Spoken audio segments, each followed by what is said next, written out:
We are live. We are live. Welcome to College Football's Peek Around the Corner with your host, Greg Flugard. We cover everything in college football because we love everything in college football. And if you do as well, please subscribe to our channel. Hit the subscribe button. Open up your notifications. Turn them on. Smash the like button if you like our content. Share the video with your family and your friends if you want to support this Rebel Outpost college football YouTube channel with a donation. Please hit the $, make a comment, and I'll get to your super chat as quick, as fast as I possibly can. Welcome into the studio that sits on the corner, the very corner of Keith Jackson Parkway in Kurt Gowdy Avenue. Do not be afraid. Do not be afraid to be a legend. With your comments in the chat room and with your phone calls later in the show, I appreciate you all coming on in. It was a time to be determined. We had to juggle the schedule around tonight. We might be on for a while. We might be on for a while tonight because I got a feeling that we're going to get a whole lot of tremendous comments and a whole lot of tremendous phone calls from the PATC community. Jimmy starts us off. Holy smokes. Look what Jimmy has done. He's a new member once again. Early peak Cloak and Dagger. He becomes a member once again of our channel. Thank you so much, Jimmy. I do appreciate it. You are hereby knighted, Cloak and Dagger, once again. Thank you so much, Jimmy, for your generosity. Okay, we got a lot to get to today. Now, woo! We were, for about the last 3 weeks, last month, we at Peek Around the Corner have been working on 2 stories. Exclusive stories. We've been talking about North Carolina, the money perch. We reported to you all that they were coordinating. They have coordinated. They have met. They want North Carolina, UNC Chapel Hill to put their own self-interest first. To start pushing on that. This article that came out from Brian Murphy doesn't touch upon the North Carolina money perch. But I got a feeling it's happening.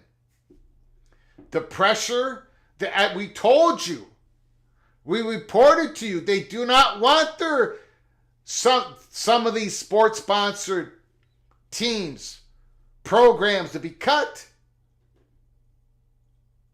They want North Carolina to be able to look out for their own interest, to be able to move to another conference if that is what they deem the correct decision. But they don't have that power. North Carolina Chapel Hill doesn't have that power.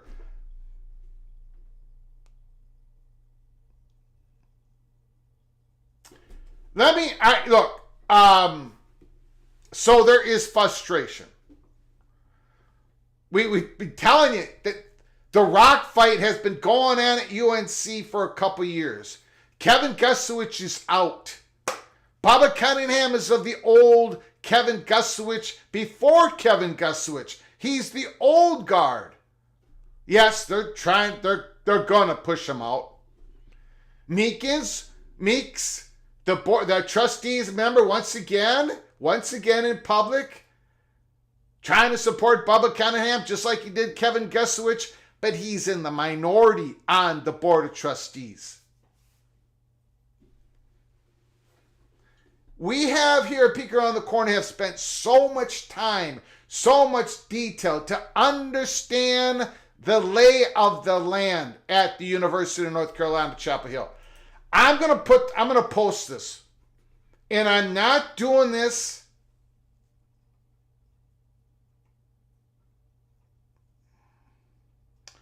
boy, I hope I can find it. I should have had this set up. I do apologize. I am not posting this to be mean. I'm not doing that.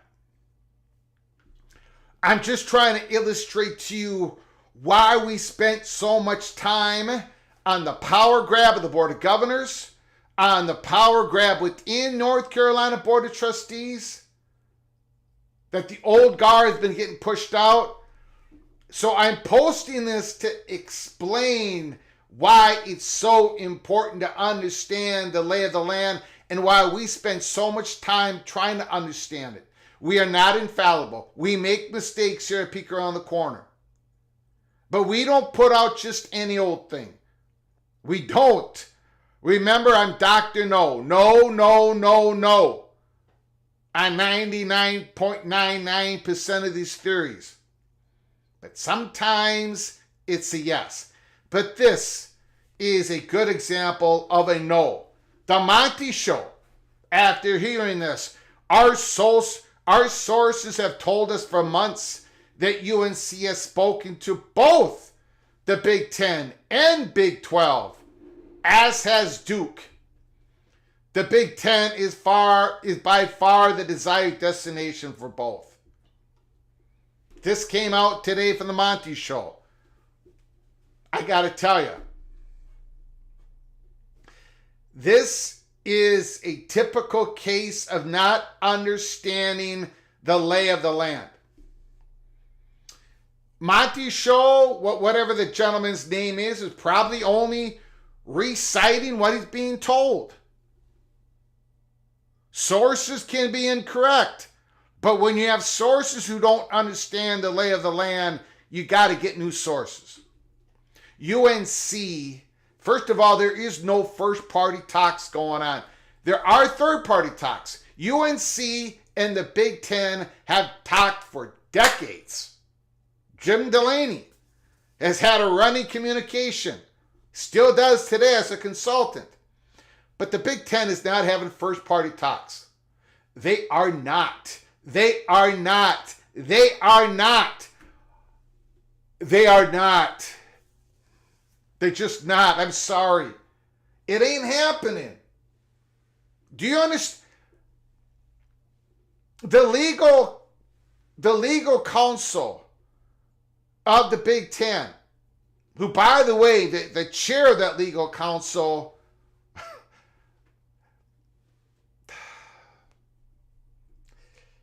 they have to okay almost every single communication that the Big Ten office has. They're not having first-party communication talks of impact, of importance with the school that right now doesn't have control of its own media rights until 2036. It ain't happening. Now, I get it. About a good 90% of the college football YouTube channels disagree with me. I love them all. And if you believe them, I'm fine with it. But I got to make it clear. UNC is not having first-party talks with the Big Ten or the SEC. They're just not. It's not how it works. Not when you don't have your own media rights until 2036. And I don't care what you declare. I don't care what you do in the courts. You don't have them now. UNC does not own their own media rights. Oklahoma and Texas, they were a couple years out from owning their media rights. UCLA, USC was 1 year off. Not to 2036. Nobody is doing that. That's number one. So UNC has spoken to both the Big Ten and the Big 12. UNC definitely has called the Big Ten and said, look, whenever there's an opportunity, but they haven't had talks. They haven't had negotiations. And North Carolina is not going to be talking to the Big 12 with and the Big 10. But UNC, no disrespect to the Big 12. No disrespect to the Big 12. But UNC, there's no need to talk to the Big 12. Realignment starts from the top of the dominoes. You would not, and no mention the SEC. The Big Ten is by far the desired destination for both. Well, the old guard, yes. The new guard at UNC Chapel Hill, no. Now, could they end up in the Big Ten? Obviously, yes. This doesn't happen for 2 or 3 years. Things can switch. The lay of the land can switch up once again at UNC. But the interim president, who's going to become permanent president, and it doesn't mention the system president, Peter Hands. The Board of Governors has control of conference affiliation. They have the power to approve, disapprove, give me back a different financial plan, and the Board of Governors is absolutely stacked. Lean. SEC. This is not I was about to say, this is not No more is this a secret to anybody. I seen other comments. People jumping out of their skins trying to determine. People out there saying the UNC to the SEC in a matter of 4 months. I'm not going to show you that one. This is the one very important story. Very important story that once again, we go to Amelia Island, ACC meetings, and a board of trustees who used to a former chair of the board of trustees is basically saying, we got to get out of here. We got to go to one of the 2 revenue-making conferences, or we got to restructure this conference. We're going to be talking about that. The pressure is on at North Carolina. The money purge is now organized. And of course, they're communicating to the Board of Trustees, complaining about Bubba Cunningham, who was lean Big Ten for many, many years if North Carolina had to leave the conference. Cloak and dagger, cloak and dagger, cloak and dagger. The great push out of Bubba Cunningham has been going on for a while. The old guard is being moved out at the Board of Trustees level, at the Board of Governors level. It's important to understand the lay of the land.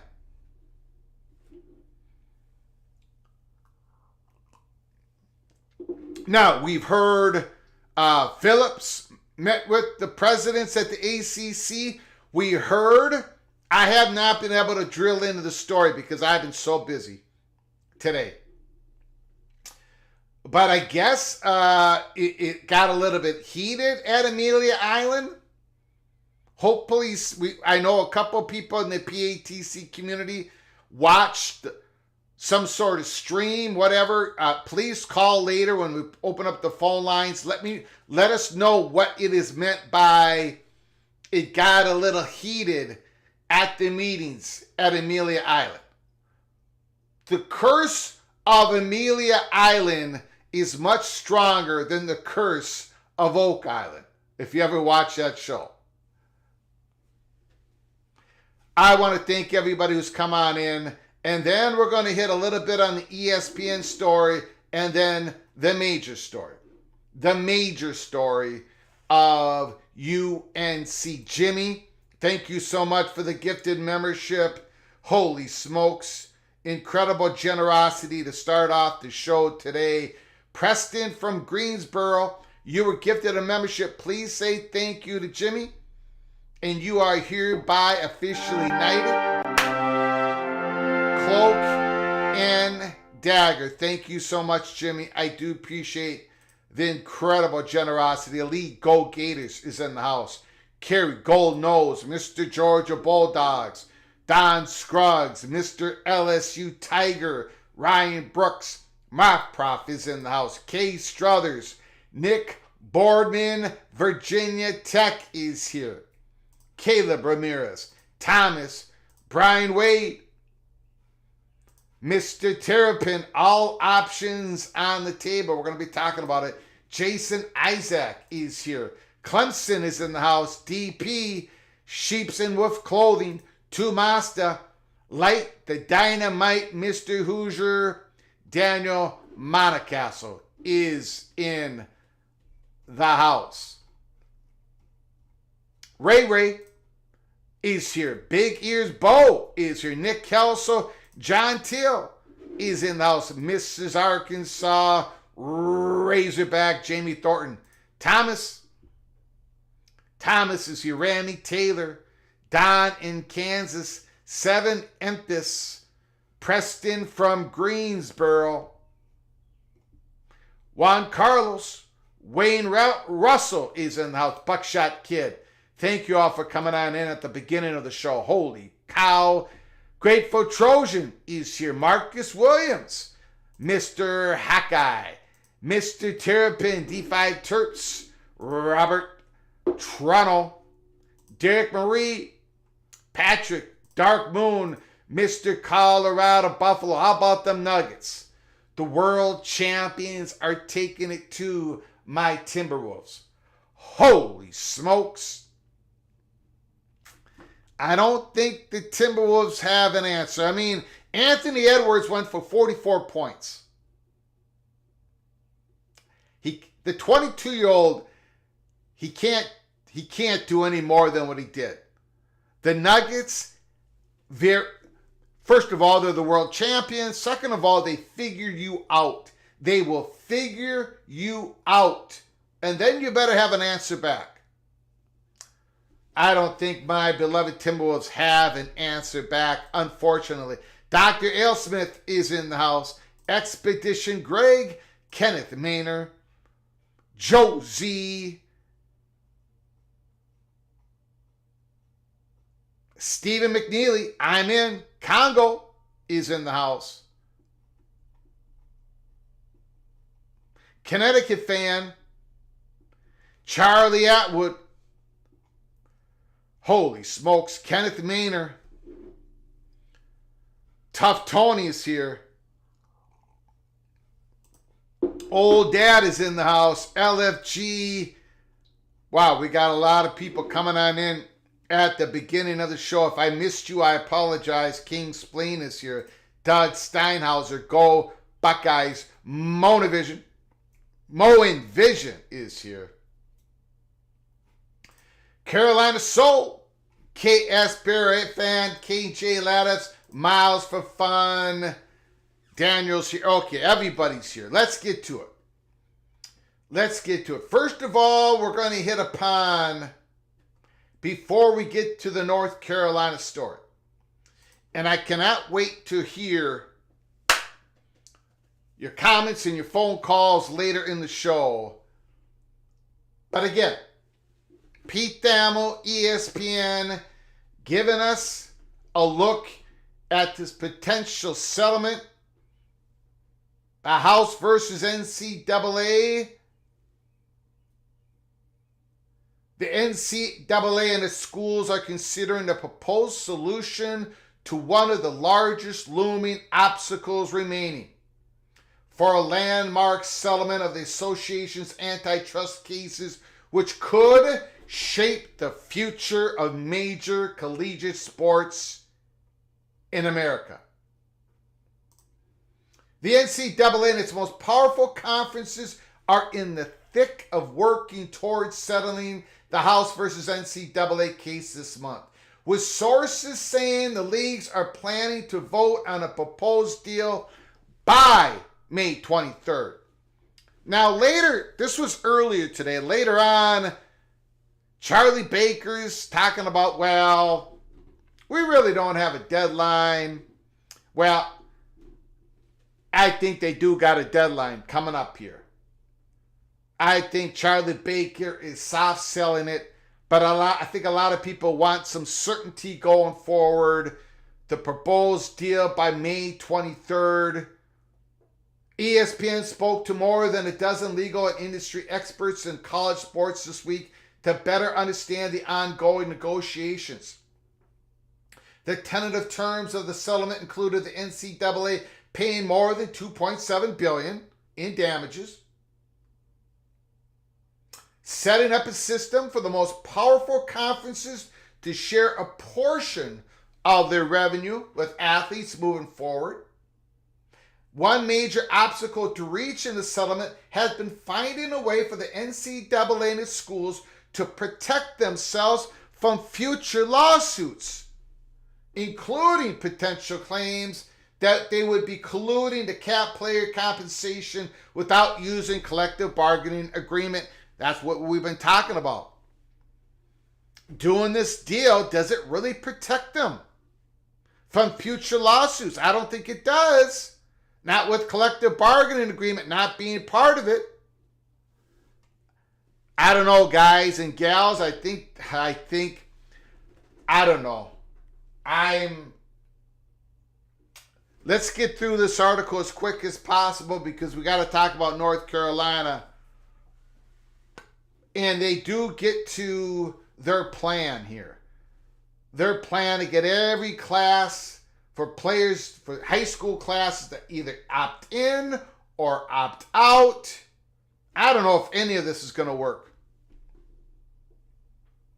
Steve Berman, the co-lead counsel representing athletes in the House case, told ESPN he and his team have proposed a solution that would extend the class action settlement on an annual basis. In this scenario, which is what I was just talking about, athletes would receive a notice each year providing them the opportunity to object to the terms of the revenue share agreement. Berman said those athletes would then have the chance to attend a hearing and persuade the judge that the revenue share agreement was unfair in order to push for a change. Each year, we would have a hearing where any new athlete who wasn't previously bound by the settlement can come and object, Berman said. They would have to come and say, I don't think this is fair. That would be a hard burden to prove. This is, I don't know. Again, this seems so...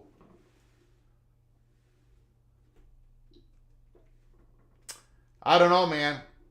I have such deep doubts about this. I think they should just do a collective bargaining agreement with representatives of the athletes. I'm going to skip the next paragraph, go to the middle paragraph of the screen. Sources say revenue sharing with athletes would begin at the earliest in the summer of 2025. The settlement would also serve to resolve 3 other antitrust lawsuits against the NCAA. The details of the settlement and the implications on how schools spend their money remain in flux. Still in flux. But with the leagues expected to vote within the next 2 weeks, details are growing more clear as leaders in the industry weigh their options and sort through several remaining questions about how a future business model will work. Why would an annual hearing be necessary? In professional sports, the amount of revenue league shares with its players is typically negotiated through a collective bargaining agreement between the league and the players' union. Collective bargaining agreements completed with certified union are exempt from antitrust challenges in court. So why don't you do this? Just do it, Sankey. Do it, Tony Petitti. Do it, presidents. That legal protection would not apply, however, in college sports if athletes are not deemed to be employees when schools start sharing their revenue. The NCAA and its schools have been firmly opposed to a model where athletes are viewed as employees. The current House is a class action lawsuit that applies to all current Division I college athletes. Now, okay, so the lawsuit, it takes care of all the current college athletes. But the new classes that come in, they're going to opt in or they're going to opt out. What if they don't opt in? What if they opt out? What does that mean? What does that mean? Then they can file a lawsuit. That means future college athletes would not be bound by the terms of the settlement reached this year. Berman and his colleagues are hoping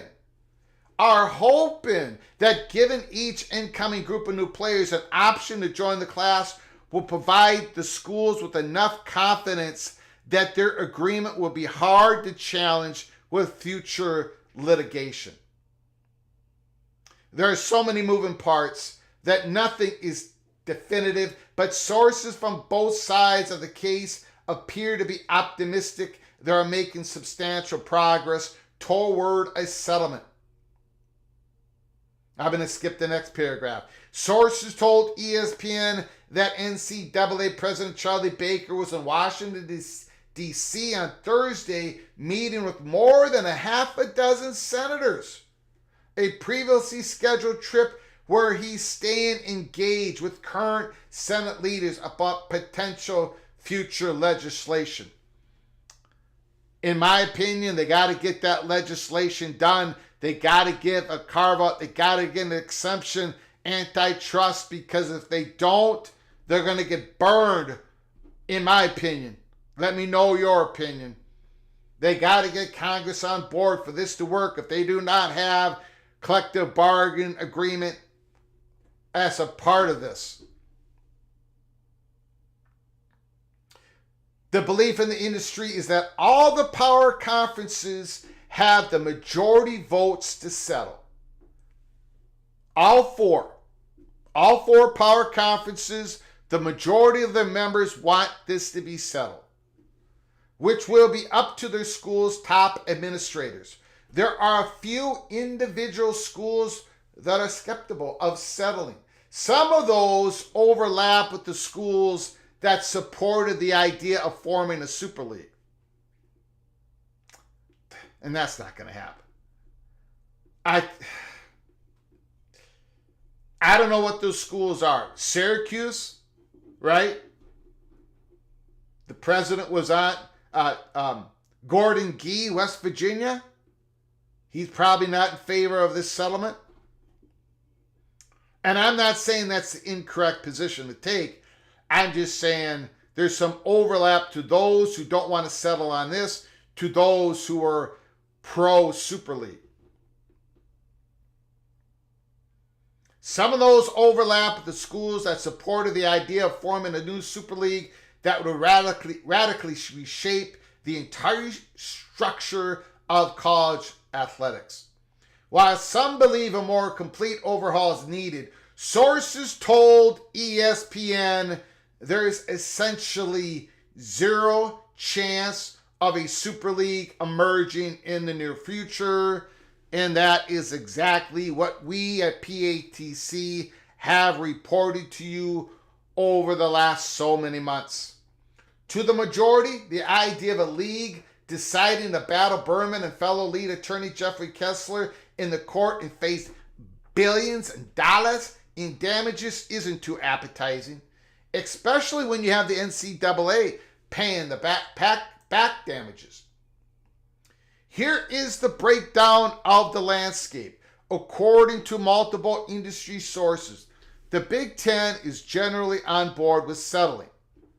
The SEC has some detractors of settling, but it is trending to a majority. The Big 12 is expected to follow along. There is some dissension in the ACC, which has amplified why Florida State and Clemson are suing to leave the league. But sources say it's unlikely the ACC will end up voting against it. It's also important to note here that a vote for settling doesn't mean all of the key details will have been ironed out. The notion of capping the size of a team's roster as part of this new business model, for example, just one example, has generated buzz in athletic director and coaching circles, but details like what a football roster would be capped at and the fate of walk-ons are not expected to be decided until after the vote, which again in this article, they're hoping the vote happens before or on May 23rd. It's so early in the conversation. It's hard to speculate, a source said. There's a lot more work there. You want to build consensus across multiple conferences. Also, any potential help from Congress that Baker is courting wouldn't come until well after the settlement. It gives us a better hand to play with Congress. I tell you, man, it better be a great hand. This is a gamble. This is such a gamble. So you're trying to settle. I get that. You're trying to settle so you can pay $2.7 billion in damages instead of more than $4 billion in damages. But the other part of the settlement is this revenue sharing plan.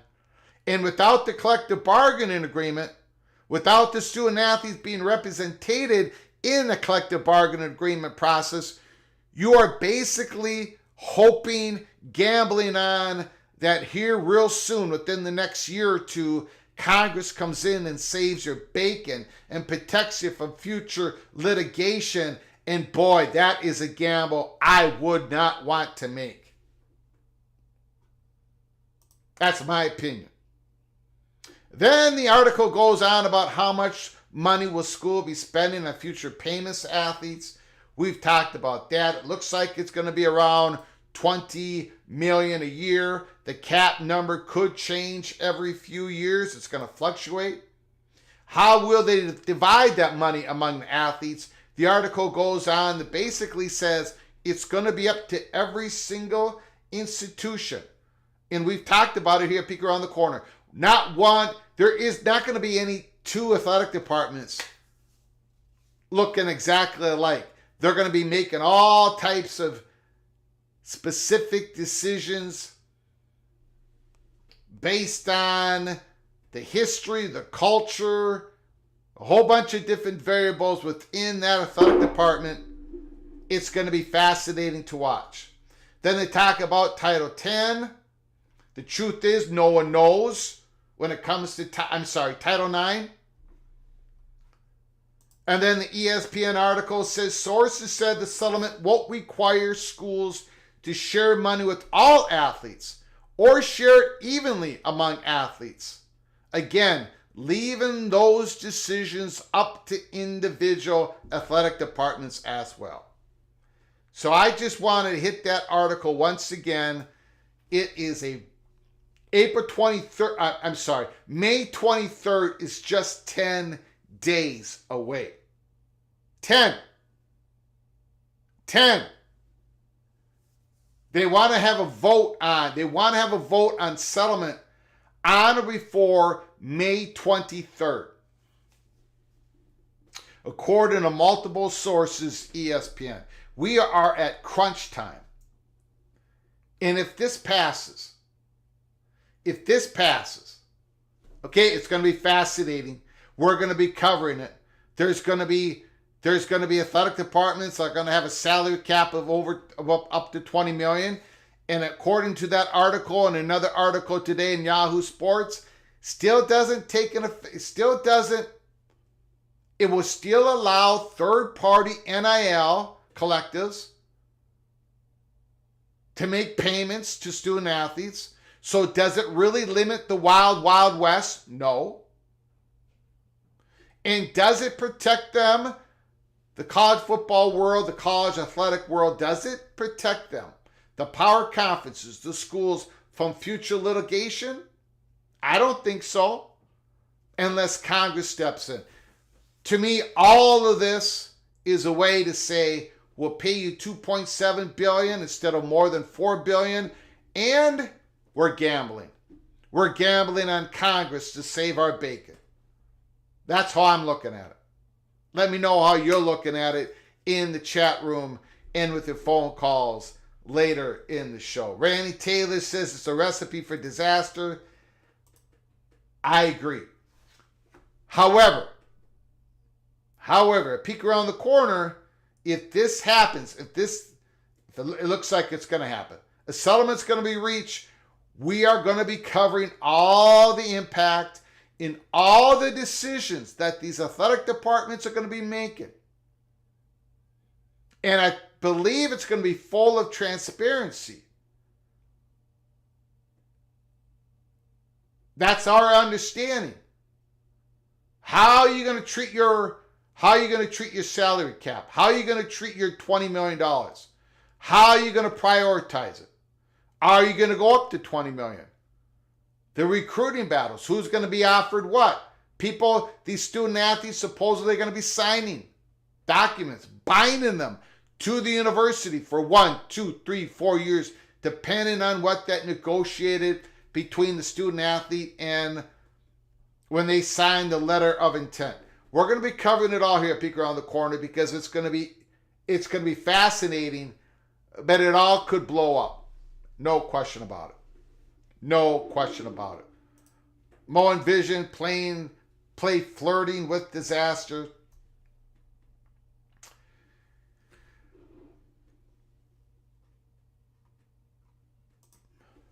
North Carolina.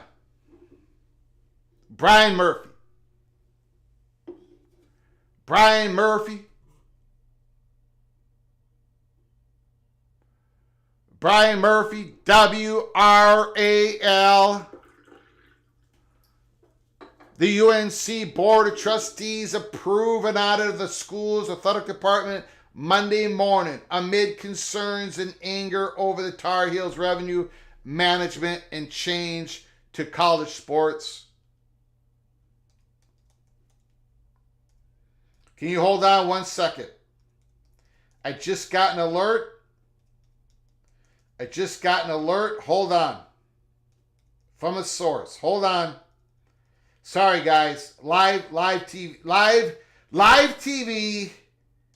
This cannot be helped. Hold on, everybody.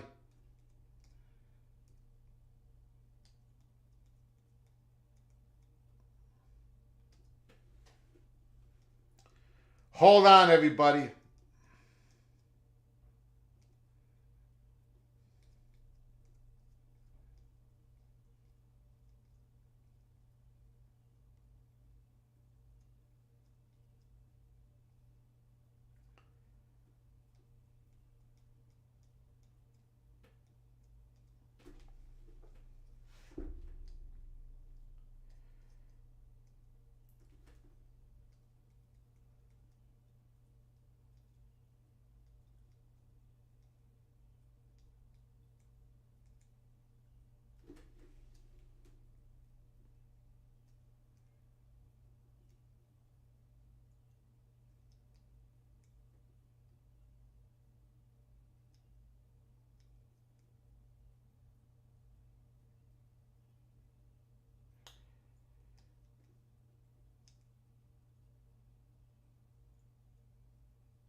We've been told,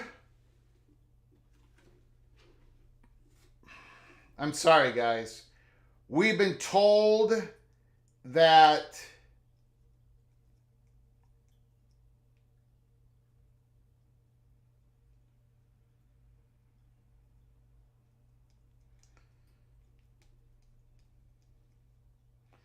but there's not going to be, I'm typing back here. There's not going to be any way for us to confirm this soon after. Anyways, North Carolina has a closed session Thursday, the Board of Trustees. And we're being told that that closed session is going to be very, very important. I'm gonna during the live show, I'm gonna try to flush this out. We know they have a meeting. We know they have an open session. Again, I'm probably not gonna come on live.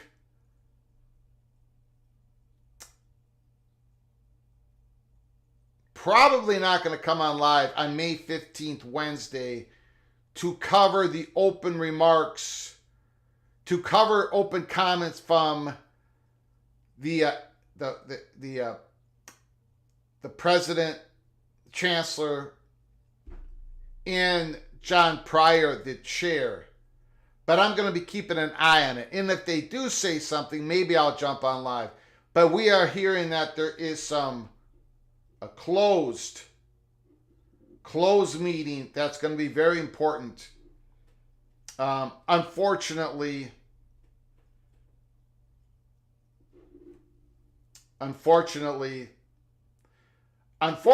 not going to have much information on Thursday. But anyways, we are being told that Thursday could be a very important day when it comes to the closed session. Anyways, we've got a very important story to cover right now.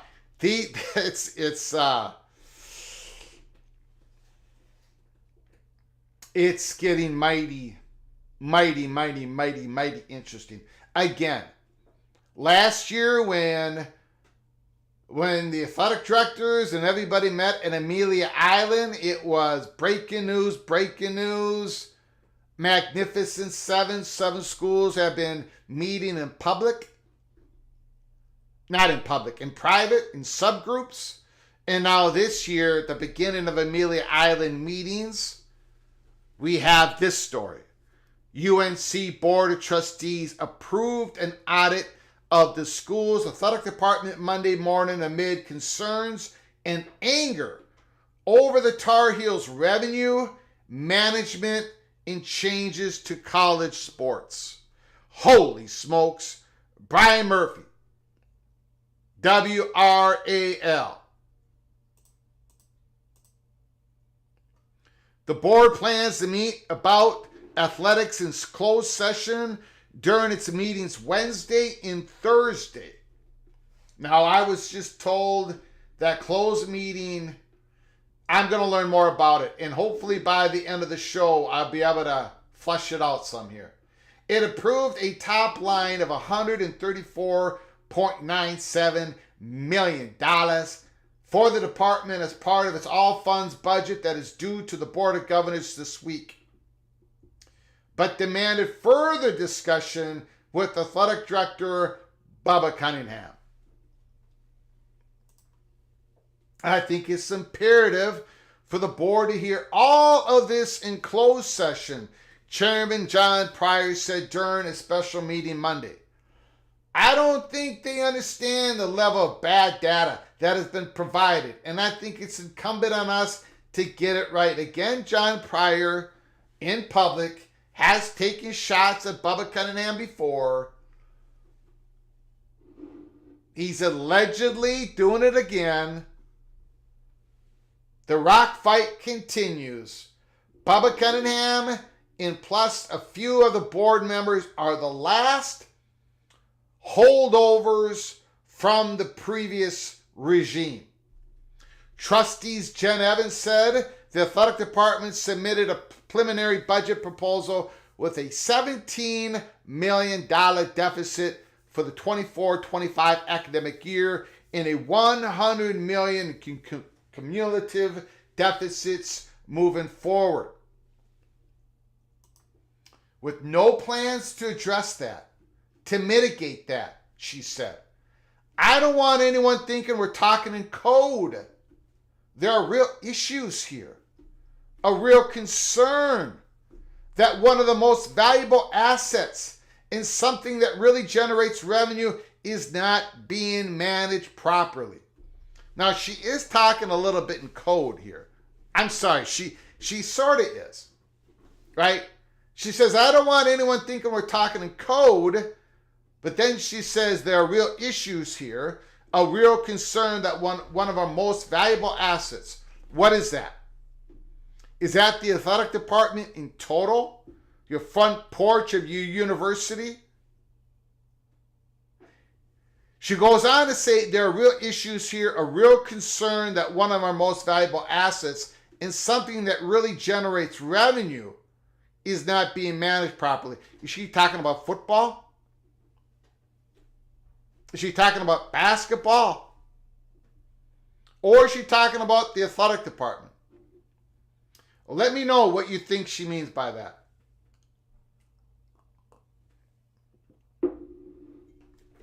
Probably the whole athletic department.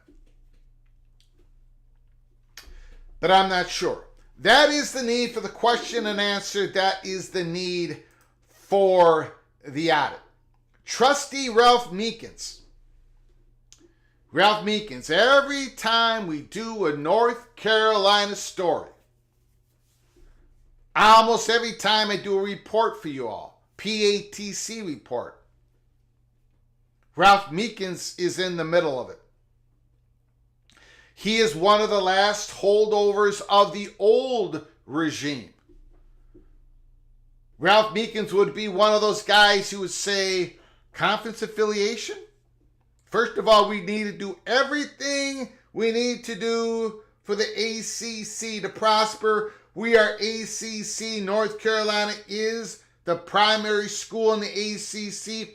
But if we need to look at change in conference affiliation, we look to the Big Ten first.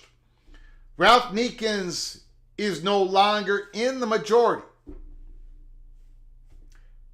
We've talked about him before, and it does not surprise the PATC community that he defended Cunningham. Not a surprise. If you've been watching our live shows, every time we talk about UNC Chapel Hill, Ralph Meekins is in the middle of it again. Outspoken critic of the majority that has taken over the Board of Trustees, the Board of Governors, the direction that North Carolina is going.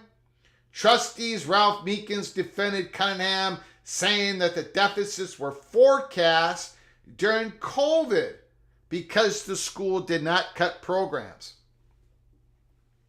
I don't appreciate the comments and inferences that the athletic director has not been forthcoming and available when we want to talk to him, Meekins says. Trustees Dave Bolick, a former chairman of North Carolina Board of Trustees, said after the meeting there was an imbalance in the budget that required shifting dollars from other funded balances to cover the cost of athletics. He said the board hasn't been given a strategy on how UNC will move forward. And as we reported to you, a PATC exclusive about a month ago. This isn't directly tied with that comment, but we told you there was a frustration. There was questions from one body to the next body.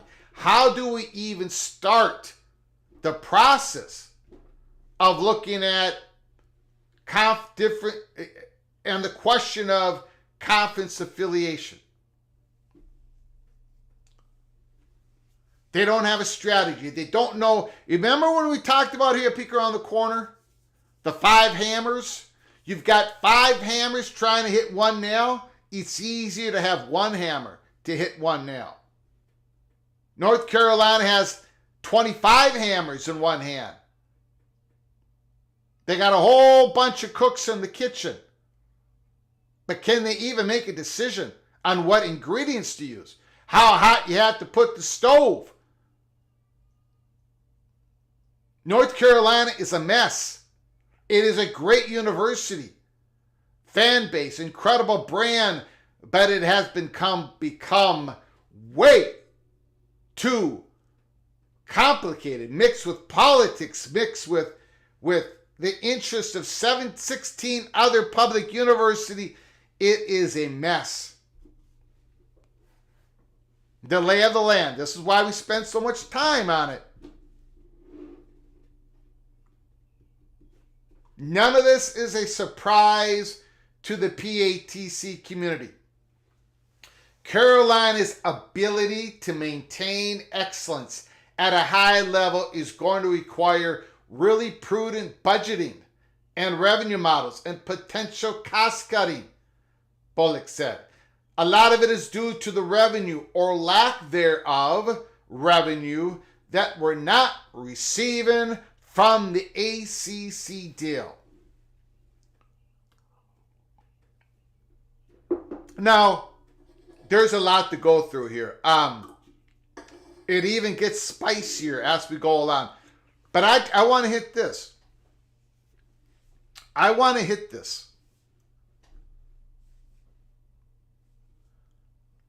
lot of it is due, according to the former chair of the Board of Trustees. He's been there for a while. He's part of the old guard. A lot of it is due to the revenue or lack thereof revenue that we're not receiving from the ACC deal.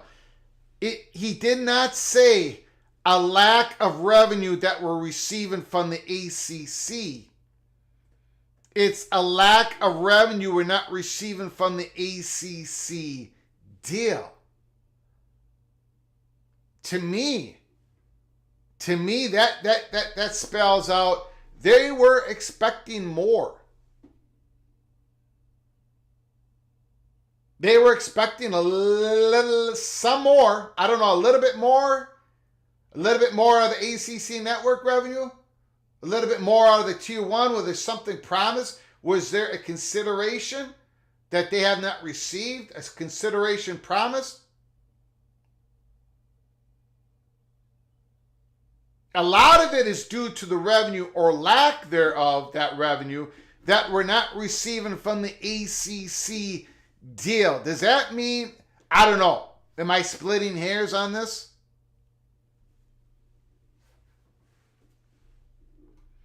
Or does that just mean the ACC deal, there's been no surprises, it's just that it isn't enough to compete? The ACC distributes about $40 million per school to its member institutions, but the SEC and the Big Ten are projected to distribute up to $70 million in the coming years due to growing media rights agreements. The two leagues will receive more money than the ACC each year for the new college football playoff. Florida State and Clemson have sued the ACC, seeking to lessen their fees and penalties for leaving the league. Bolik said, PATC, money shot number one. I want to thank everybody for the super chats. I'm going to get to them right after we get done with the article. Thank you so much for your generosity, helping us keep the lights on here at this Rebel Outpost College Football channel. Thank you so very much. Bolik said, trustee, a former chair, he wants UNC to join the SEC or the Big Ten. That's what he's saying. That is what he is saying.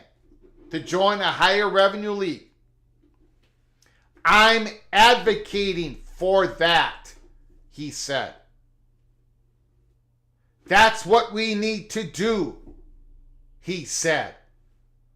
We need to do everything we can get, everything we can to get there, to get to the SEC, to get to the Big Ten. We need to do everything we can to get there. Or, and here is PATC money shot number 2 of the article. Or the alternative is the ACC is going to have to reconstruct itself. I think all options are on the table. And that is the title of our show. All options are on the table for North Carolina. They have to be. Now, the question I have for the PATC community in the chat room, and when you call me later in the show, what does it mean? What does the word, the phrase, ACC is going to have to reconstruct itself? What do you think that means? I happen to think it means the theory that a lot of you believe in, the dissolution theory. Even though I don't believe it's going to happen, and I'll go into, just take me about 30 seconds to explain PATC's position on that, but I think that's what Bolik is talking about. Or the alternatives is the ACC is going to have to reconstruct itself. I don't think that has to do with revenue sharing. There is not enough juice to squeeze to have any impact. You can do the revenue sharing any way, it's not going to work. The revenue sharing plan is a complete total waste of time. Not when the goal is to shorten the gap between ACC and the Big Ten and the SEC. I don't care how much Florida State, Miami, whatever school that is. Wake Forest, pick a school. I don't care how much that school overperforms the other schools in the conference and that extra money they get in the revenue, unequal revenue sharing. It isn't going to close the gap with any impactful meaning whatsoever. So to me, and I think everybody knows that. So when Bolik says we need, first of all, he says he wants the UNC to join a high revenue league. He wants UNC Chapel Hill Tar Heels to join the SEC or the Big Ten. He's advocating for UNC to join the SEC or the Big Ten. We need to do that, to join the SEC or the Big Ten. We need to do everything we can to get there, the SEC or the Big Ten, or the alternative is the ACC to reconstruct itself, rebuild itself, tear it down, build it back up. That means dissolving the conference. That's what I believe, and I've made a few phone calls on it. Not as much as I would have liked because we've been awfully busy here. But I think that's what people believe Bolik is saying. I think all options are on the table. Dissolution or joining, even a possible lawsuit, even though he doesn't have the power. The UNC Board of Trustees does not have the power of litigation, settlement, nothing. Initiation, nothing when it comes to conference affiliation. Now, I happen to believe that the dissolution theory is going to run into the same problem that they're already in the courts. Florida State and Clemson are already fighting the fight. Are they interested in the dissolution of the conference anymore? You get 8 schools to vote to dissolve the conference. It goes right back into Mecklenburg County. It goes right back in the court system. The ACC is going to appeal, file suit, right back in the court. And this is after Florida State and Clemson have said more than once in their pleadings, and when it comes to Florida State's case, more than once from their lawyers saying, we haven't withdrawn from the conference. That's not our argument. And suddenly you're going to dissolve the conference. I'm interested for you guys to let me know where you stand on that issue. It's not something you can chance. It's not something you can change with a snap of a finger. It's something we got to be cognizant of. We can't sit back and cross our fingers. This is exactly what the North Carolina money perch. This is the pressure they're putting on the university. We reported to you a couple weeks ago. It was a PATC exclusive. Can't sit back any longer. We got to do what's best for the university. Remember? Remember that live show? This is Bolik.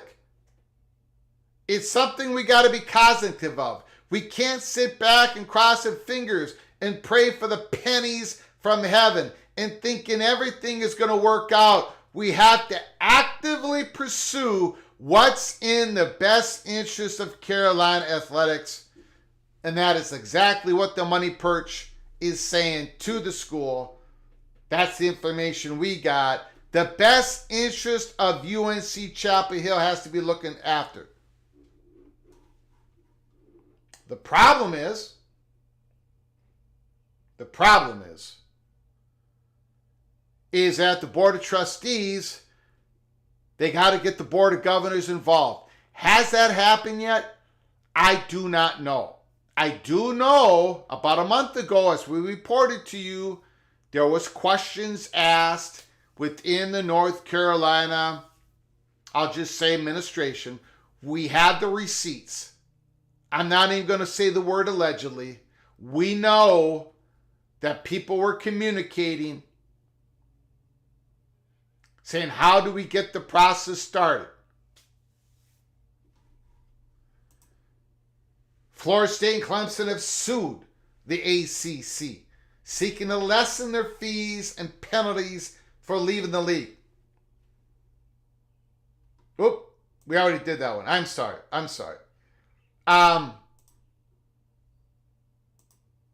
Pryor told WRAL in March that the ACC was failing its top schools, including North Carolina. The conference is not acting as if it's representing the best interest of the members of the schools, including the top tier of those, Clemson, Florida State, North Carolina. Price said that earlier. Instead, it is acting at the expense of those schools to prop up the bottom tier of the conference in a way that I think is a gross abdication of responsibility, and I lay that at the feet of the commissioner. So there it is. The curse of Amelia Island strikes again. The meeting starts, the spring meeting starts, and we get this article, we get this coming out.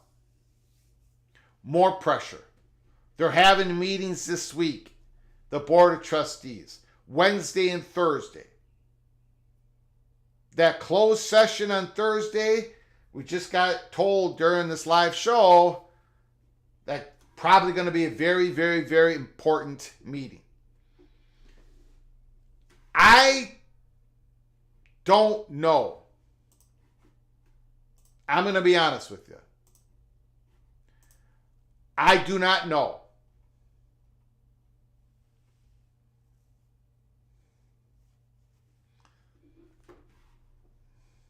Here's Brandon.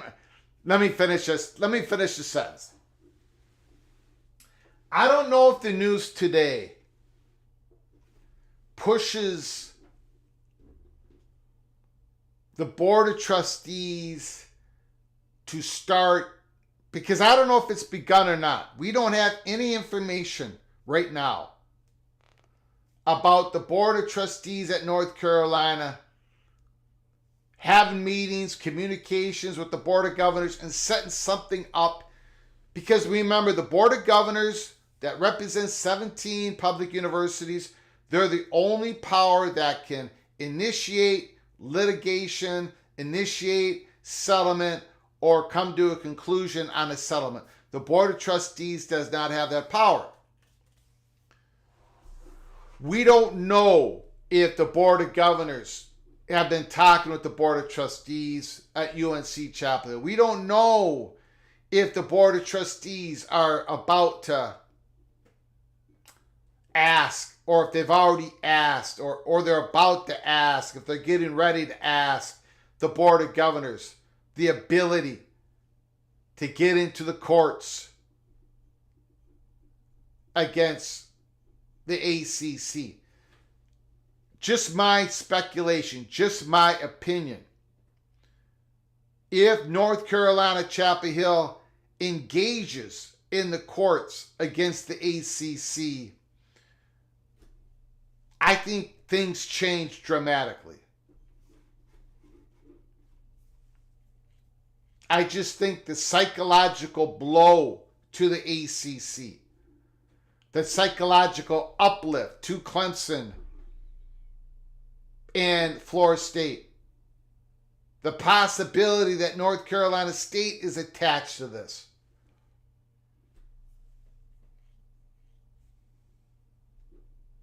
Pat Forty on Sports Illustrated talked about if North Carolina jumped into this, that Miami would jump into this next.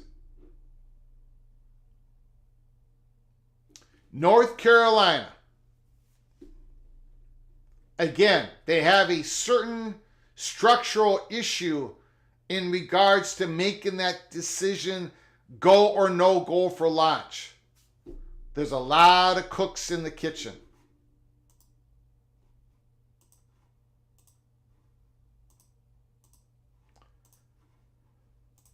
Ryan Willie, September 14th, Bama versus Wisconsin, big noon kickoff. Holy smokes. Oh my God. Yeah, I did see that report. Oh my God. I did see that report. Thank you so much, Ryan Willie. Thank you, Eva Badger, for your generosity once again. Thank you so much. Joe Cabra Cat, thank you for your super chat. Peter Hans, keeping UNC down, like how the reptilian aliens cycle our eternal souls through reincarnation to keep us on this prison planet. Oh my God. You might be on something or you might be onto something. Jacobra Cat, thank you so much for the super chat, for your generosity. Thank you so very much. Okay, we are going to open up the phone lines. Brandon Marcello. Brandon Marcello chatted with North Carolina Athletic Director Bubba Cunningham today. He had no comment on today's report from WRAL. He says he hasn't read it. He added he'll be at the Board of Trustee meeting on Thursday.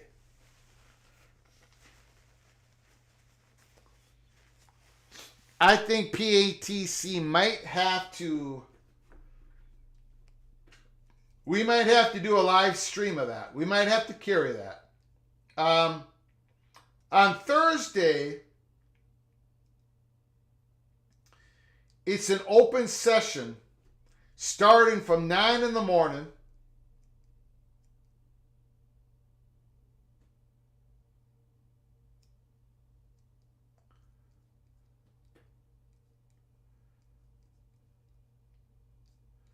well,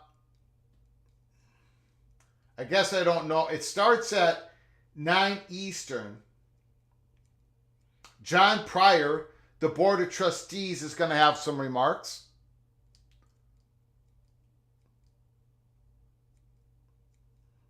The Chancellor, Lee Roberts, the interim Chancellor, who's going to be permanent Chancellor, he's going to have remarks. So we may have to cover those remarks. Then in closed session, there's a legal update.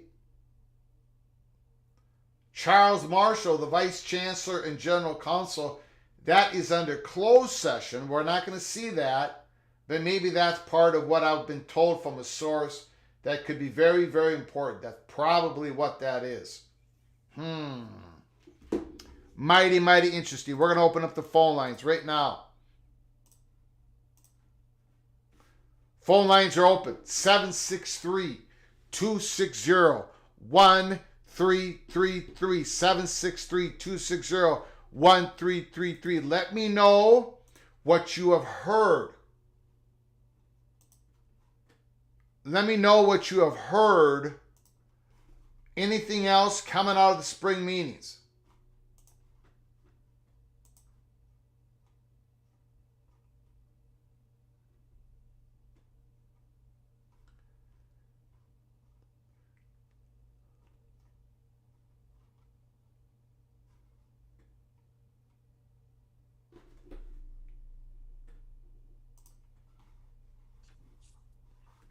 Good morning, everyone, and welcome to the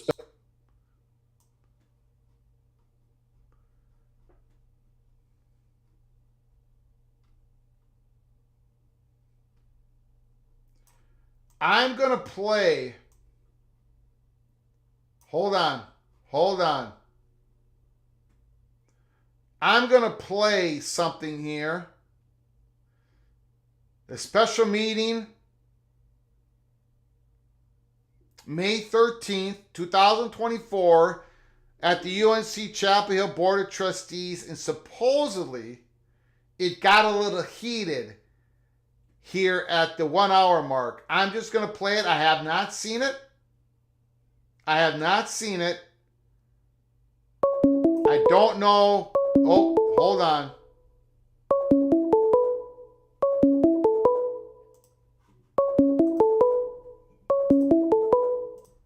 Call from? Dave Valinsky. 2.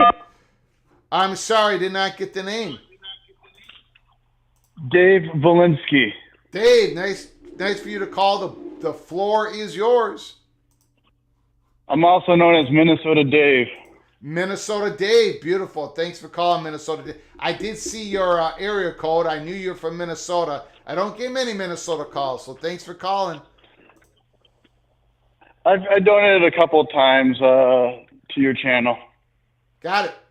Appreciate it. What's on your mind? Well, I'm just going to make it really quick. I just think it was the college football playoffs' fault, the reason why we're in this whole entire predicament.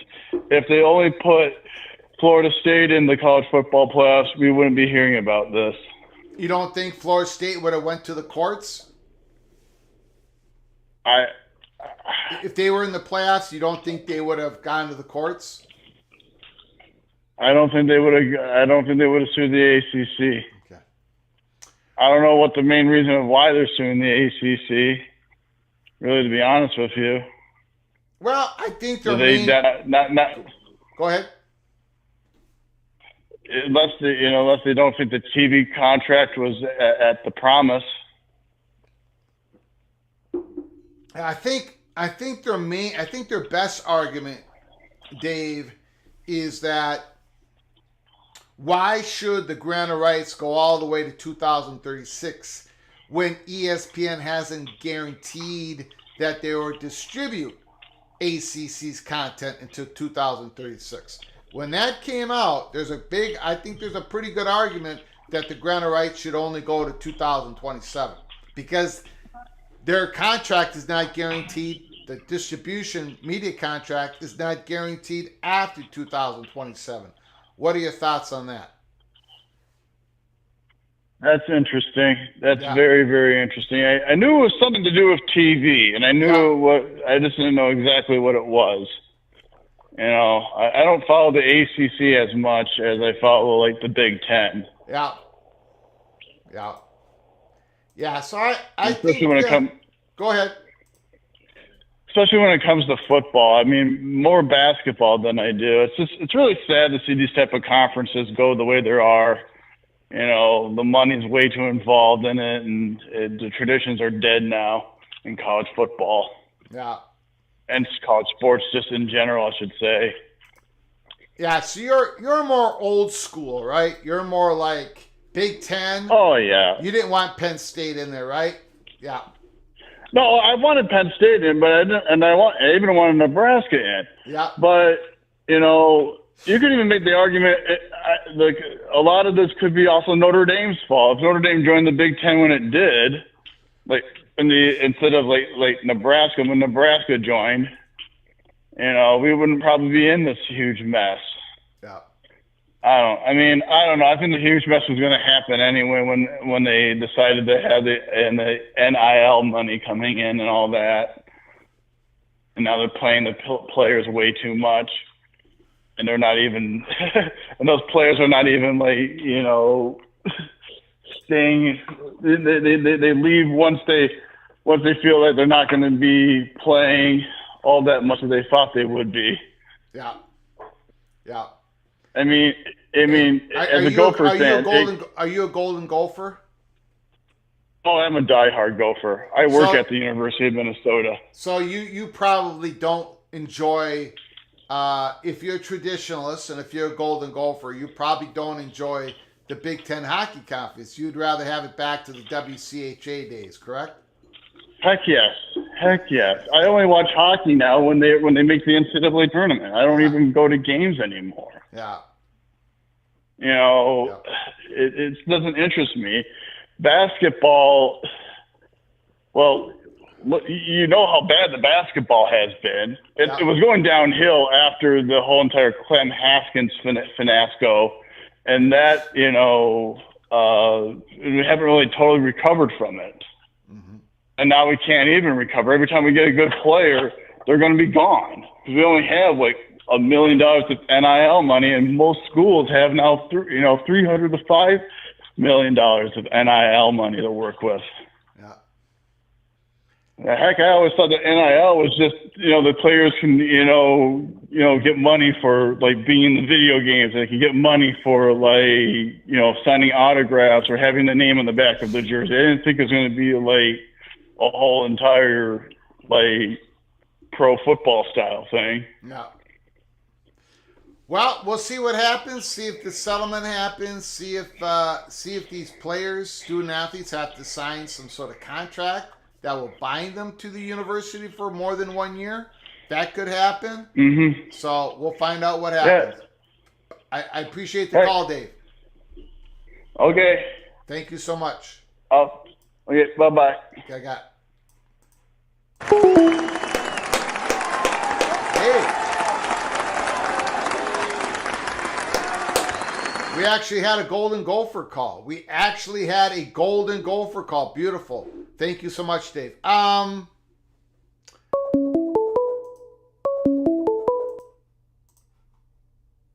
from Tristan Fibes. Tristan, the floor is yours. Hey, Greg. Thanks for taking my call. You got it, buddy. Hey, so things are heating up in North Carolina. Yes. And this is going to be an interesting struggle to see play out here because if you remember, I told you this is the hell they created for themselves. There's a lot of political pressure going in a lot of different directions in North Carolina right now. Yes. So you were asking the question about, what do they mean by backfill? That quote from the was it a Board of Trustee who made that comment? It was from the article you mentioned. Yeah, there was another member of the Board of Trustees, yes. Yeah. Who used to be a former chair. Right. I think what's probably happening in that situation is that the schools who don't have a path to the P2 that are in the ACC and Wake Forest, Boston College, Pitt, you could go through the list. I think they're looking at the situation and trying to say, how can we keep the conference together? Because they still do have value in having a network and having a conference. And to be honest with you, Greg, some of those schools might not even make it into the Big 12 if the ACC completely went away. Yep. I agree. Yep. Yeah, so I think that the term backfill, I think they're wanting to, like, for example, if they lose FSU and Miami, I think they want to get one of the either USF or Central Florida if they can. They might try and get into a new state like Tulane. Who knows what ideas they have, but they have a network. They have a conference that is receiving money from ESPN if they can keep it together. So there might be something there to draw in some schools. And that's my guess as to what they're trying to do. I don't know how successful they'll be. If all the heavyweights do leave, there's a chance that the ACC does just fall apart altogether. Yeah. Yeah, so there's a chance of that. There's a chance. I think a lot of it's determined. A lot of it's going to be determined by what that number is settled upon, right? In the settlement, is it going to be $240 million? Is it going to be $100 million? If it's going to be $350 million, the higher the number, the better the chance the ACC survives, because jumping to the Big 12 isn't going to be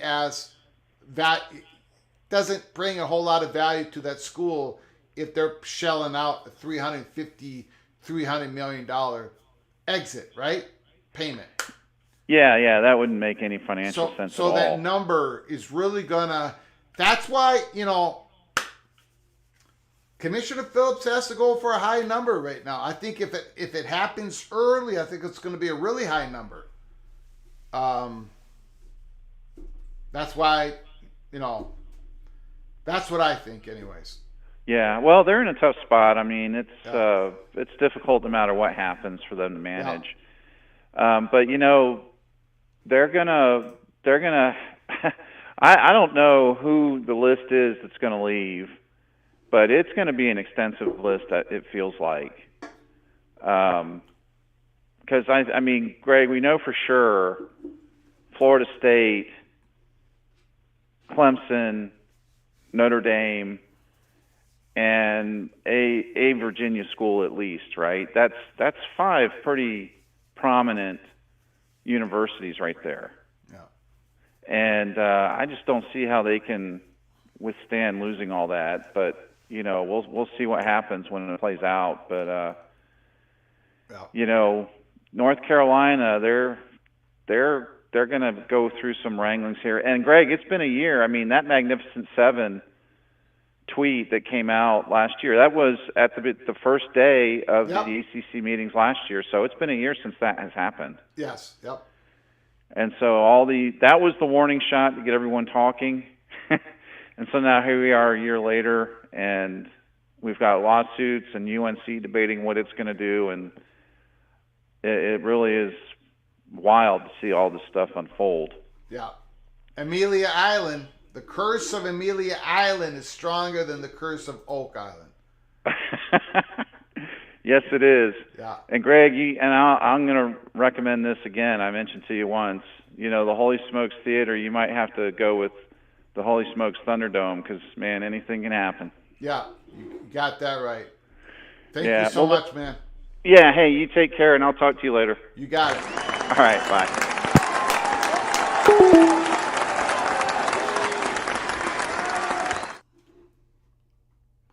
Okay, I don't know what we're gonna see here.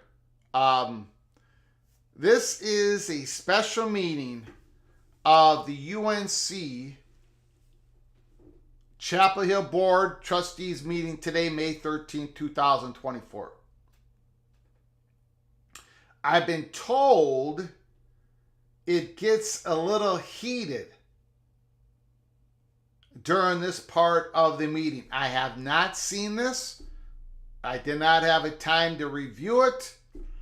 But in the upper left-hand corner, hold on a second here. I got another, hold on. I apologize. It's a live show. I do talk to people, so I'm hold on.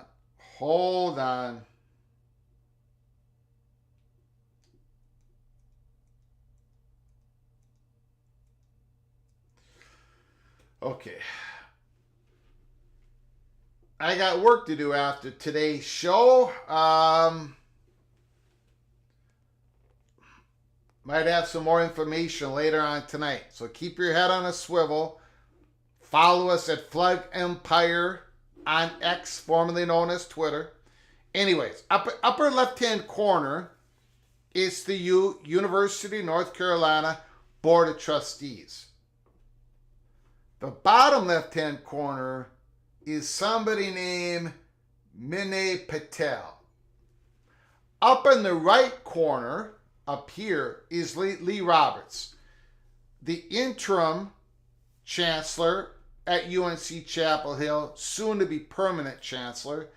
And right here is the one, the only, Ralph Meekins, who, if you're just joining us, if this is a new channel for you as you watch college football on YouTube, and if you're new, please hit that subscribe button. Ralph Meekins is of the old guard, a Kevin Gusowich supporter, who is now the president of Michigan State. Meekins, who supports Bubba Cunningham. So we'll see what happens here. I'm going to hit the play. I got no idea what's going to happen. No idea. So let's just see if this is worth watching or not.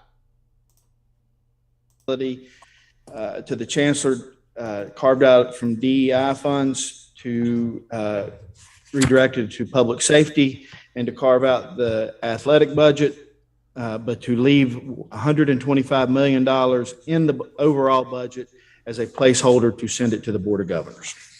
That is the motion that we present to the whole board by way of unanimous vote from the committee, Mr. Chairman. Thank you. Before we approve that, I'd like to make a motion to add a audit by Dean Weber of the athletic department, so that is concurrent with what we're doing here today. Can I get a second to add an audit? Thank you, Trustee Cotis. So we now are going to have a vote on both motions to approve. So can we do the budget and then the second, or you want to? Sure, let's do that. So we need a second to the budget first. Second. We have a Trustee Cotis. Any discussion or debate? I have a question. Oh, sorry. Go ahead. What's the rationale for the 125 that we carve out of the athletic budget, or that we leave in? We're signaling that we are not trying to ask for more money for athletics, but we are keeping that $125 million number, so it not cause confusion with the Board of Governors that we're asking for more money. Yeah, no, I got that. But why 125? Sorry, I don't. Mr. Chair, may I? Go ahead. Trustee White, the 125 is the current top line of the athletics department, which is consistent with past years and a normal growth rate for our athletics department. About 115 million of that 125 is privately funded or revenue generated. So I just want to make sure the board does not believe we're asking the state of North Carolina for 125 million. I think the motion is that we are not going to ask any more than that top line, and the state's portion is a very, very small fraction of that. Got it. I got you. Thank you. I just didn't know where that number was coming from. Thank you. And to follow up on Trustee Evans' point, Trustee White, I think the issue is there's significant frustration that we have not been able to get the information that we need from the athletics department. And therefore, the next motion, if it passes, will use our audit authority in the committee that was set up by Chair Bullock because we have the right then to request whatever information we need and do a deep dive into athletics. Got it. I understand the strategy. I was just curious about the number. Thank you both. Okay, we have a second on the motion to approve the all funds budget with the two amendments. Any more discussion? All those in favor, please say aye. This does not include the request for an audit. Is that correct? That's correct. That's coming in a second motion. All those opposed? Motion carries. So our second motion here that Trustee Cotis, you seconded? Yes. Okay, is to include the audit of the athletics department. Any discussion or debate? I just one clarification, and that would be headed by Trustee Patel, The audit Chairman committee. Patel's Yes. committee, audit committee. Yeah, I've got some questions. And the idea behind that would be that we're reviewing the numbers, looking at overall operational efficiency to make sure that there's not a significant shortfall and that we've got,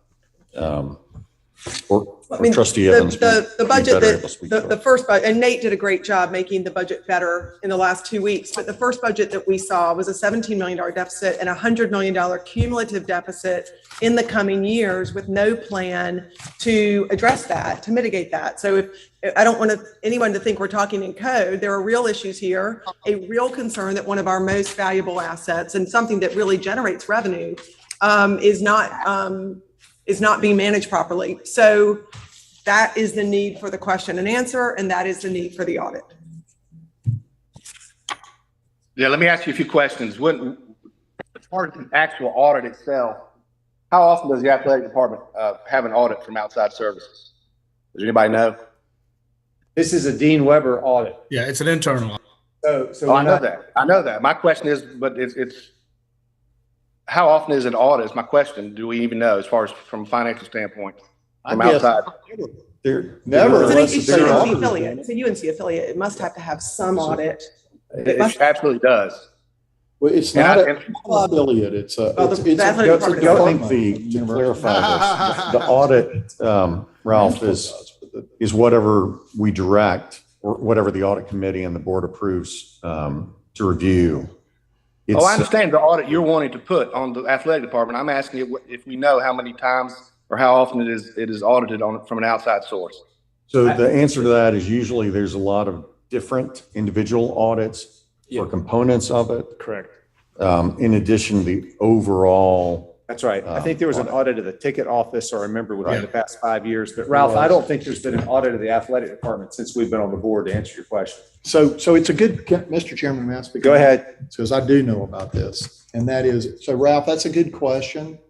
But so you have to bifurcate, for example, the Rams Club, which is an affiliated entity, which has an audit requirement because they are, number one, a nonprofit incorporated by the state of North Carolina, which would require an independent audit if the nonprofit receives in excess of a certain amount of money per year. So the Rams Club's going to have its own independent audit annually.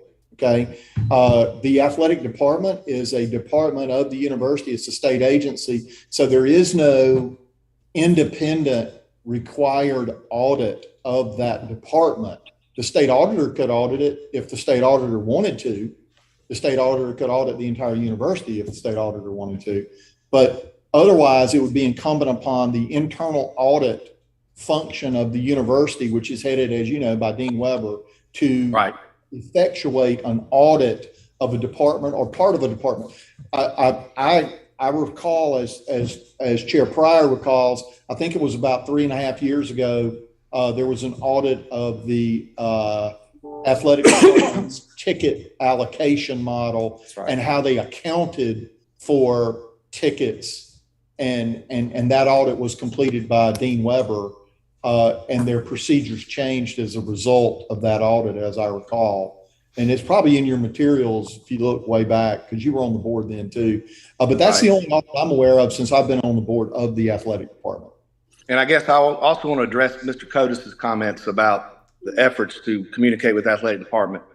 What does he mean by that? What efforts have we made, and what is he talking about? I'm simply relaying what Trustee Evans has expressed. And what is that?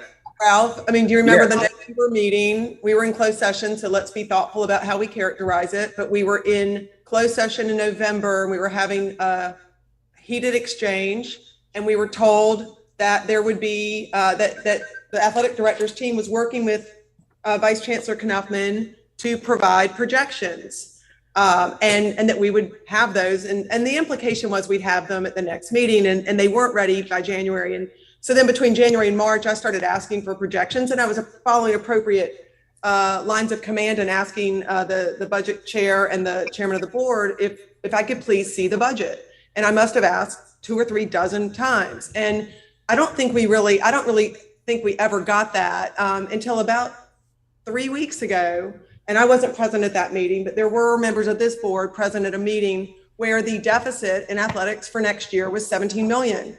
And the projected cumulative deficit going forward was over 100 million. And there was going to be a time to talk about it. So then we had our March meeting, and the athletics director wasn't present. Granted, we were playing basketball. He was present. He was present the day before. He could have met with us and talked to us about it. At closed session when we were going to discuss it as a full board on Thursday. Well, yeah, and he was in meetings. The athletic director wasn't present.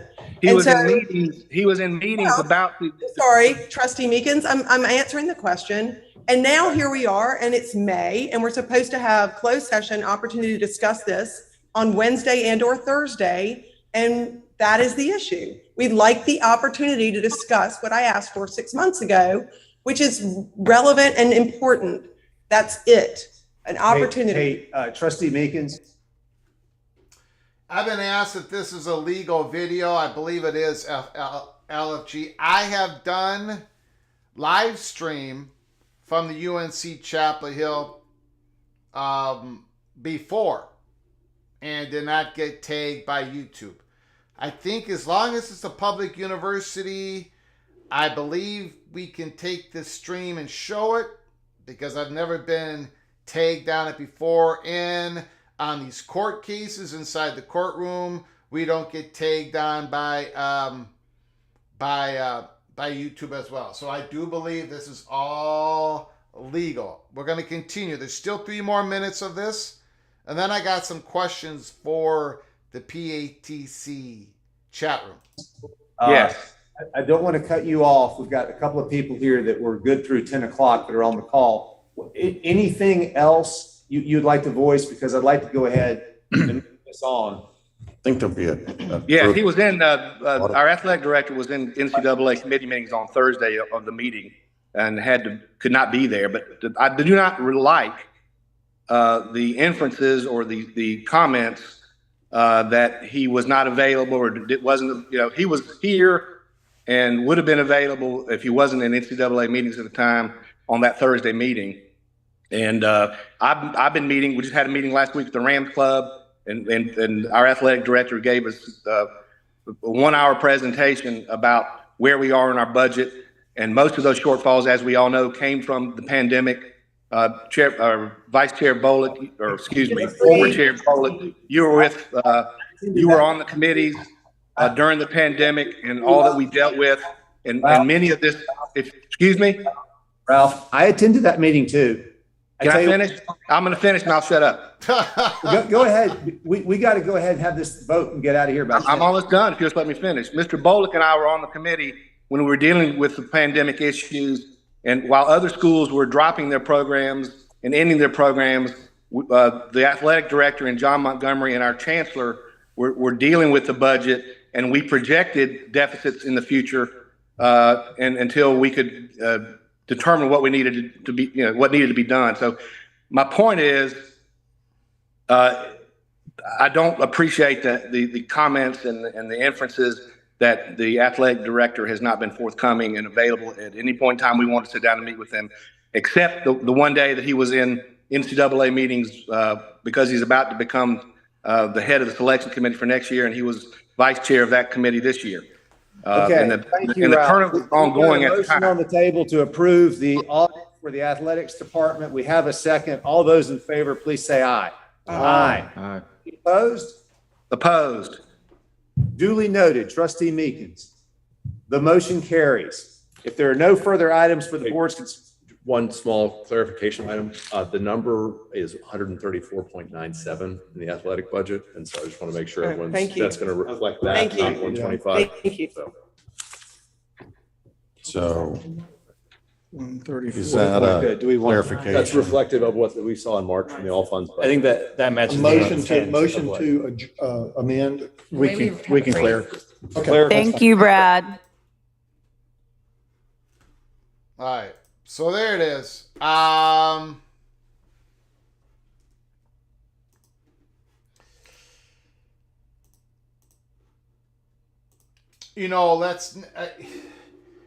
sure there's a lot of tension in these board of trustees meetings.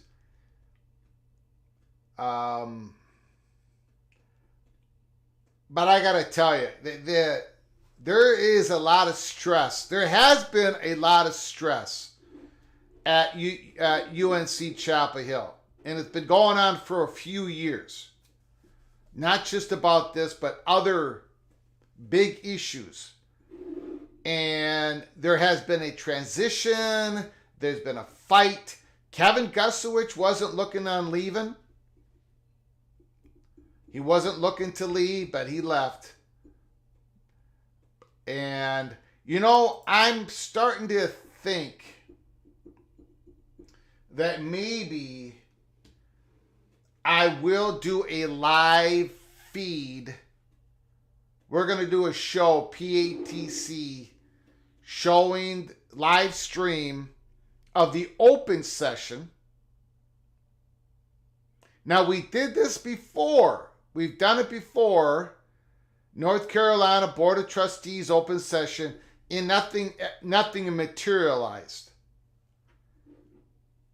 So I'm a little bit nervous about doing it again, but Thursday closed session I think is going to be real important, and maybe we'll see a prelude. Again, John Pryor is supposed to talk. Lee Roberts is supposed to talk. So maybe I will, maybe we'll do a live show on it. Maybe we will. Okay, we're going to open up the phone lines once again. UNC, this is why we have spent so much time on it. This is why we never believed, well, I better not go there. Phone lines are open, 763-260-1333. Let me know what you thought of that. Meekins is on the outside looking in. Call from Immaculate. Immaculate. Mr. Hawkeye, the floor is yours. Another big Monday. Yeah, that was fun watching Rock and Ralph over there. Just yeah. Kind of looked like maybe he needed a new chair. It just wasn't quite comfortable enough. Yeah. A lot of squirming. But, yeah, it looked like he was trying to filibuster. Like they were saying, we have to get this vote in by a certain time. He's like, I know, I'll finish. And then he just kept repeating the same thing over and over again. Like, he's filibustering. That's hilarious. He didn't want him to vote. So there's just one thing I want to call him there quick before I got to run along. And that's this, having the president of the NCAA show up at these meetings. I don't really know how common that is for president of the NCAA just to show up at meetings that were at least scheduled just to be for like the ADs of the conference. But him going there definitely makes me think the presidents were there, right? Like the president of the NCAA dealing with ADs is like dealing with somebody's, not to be disrespectful, but secretary, because they can't make decisions. They're going to like, well, I just have to go talk to the president. So the presidents had to be there even when they're not really supposed to be there. And I think that's kind of what's being signaled, is that this was much bigger than just the usual ACC meetings. For him to go there, the reason why I would think that's the case is because I've really been watching about how this whole situation is going to work on private schools. And out of the major conferences, the ACC is by far the largest home to private schools. And if those are actually the schools, maybe out of the ACC, there's some reporting that the ACC is the ones that are least in line with settlements. Maybe it's the private schools that have that problem. You know, we've got the USC NLRB that's in deliberation now, or whatever the heck they call it when they need to take 2 months to figure something out. So what do you think? I mean, do you think that he's there to speak with them and to like figure out how can the solution work for the private schools as well? Because so far, everything kind of seems geared a little towards the publics. What do you think? It sounded to me that the NCAA president went to the ACC spring meeting to rally the votes to get them to get the majority of the ACC to be for the settlement, right? Mm-hmm. And it sounds like from the reporting that the ACC is the one that might be in danger of not getting the majority of the support. You know, the Big Ten's there, the SEC's going to get there, the Big 12 will follow. Now the ACC, it's up to the ACC. So why that is, well, you probably hit a great point. They've got more private institutions than the other conferences. The other point, 2 schools are suing the ACC. Yeah. And the ACC suing 2 schools. And again, I don't know, first day of Amelia Island, and you got this Brian Murphy article. You've got this, it's just fascinating how the pressure on these people at North Carolina, they are getting, like we reported it, the money perch is now on them. Whoa, what's going? We got to do in the best interest of North Carolina. And then, as you've articulated, Immaculate, they don't have the power to satisfy. They don't have the power, right? It is UNC dysfunction right now. It's really. It's kind of it's got to be difficult for people who used to have that kind of power, and you basically just had it taken from you. And I'm of the opinion that there's a good chance that, they were probably having private little talks like, we might need to join in on this. I mean, they voted no on the expansions, the exact same as Clemson and Florida State. Like I would probably think that they were in thoughts about doing it, and that's why the Board of Governors jumped in. Like, why would they do something this drastic? Well, probably because the Board of Trustees was going to do something. People can prognosticate one way or another about what they think they were going to do, but I feel pretty strong in saying they were going to do something. What that is, open to debate. People can think what they want. But if they weren't going to do anything, I don't see any reason for the Board of Governors to take such drastic measures. I don't know.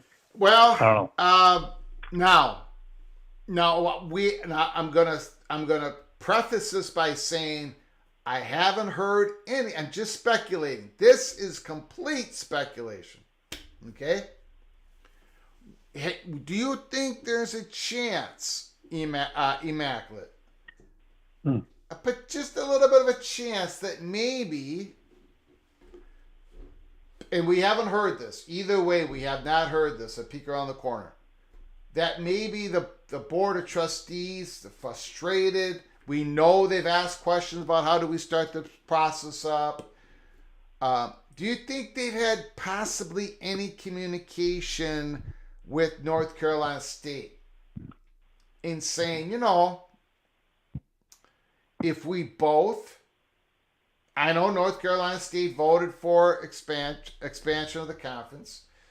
We believe that North Carolina State voted for gave the ACC the right to sue.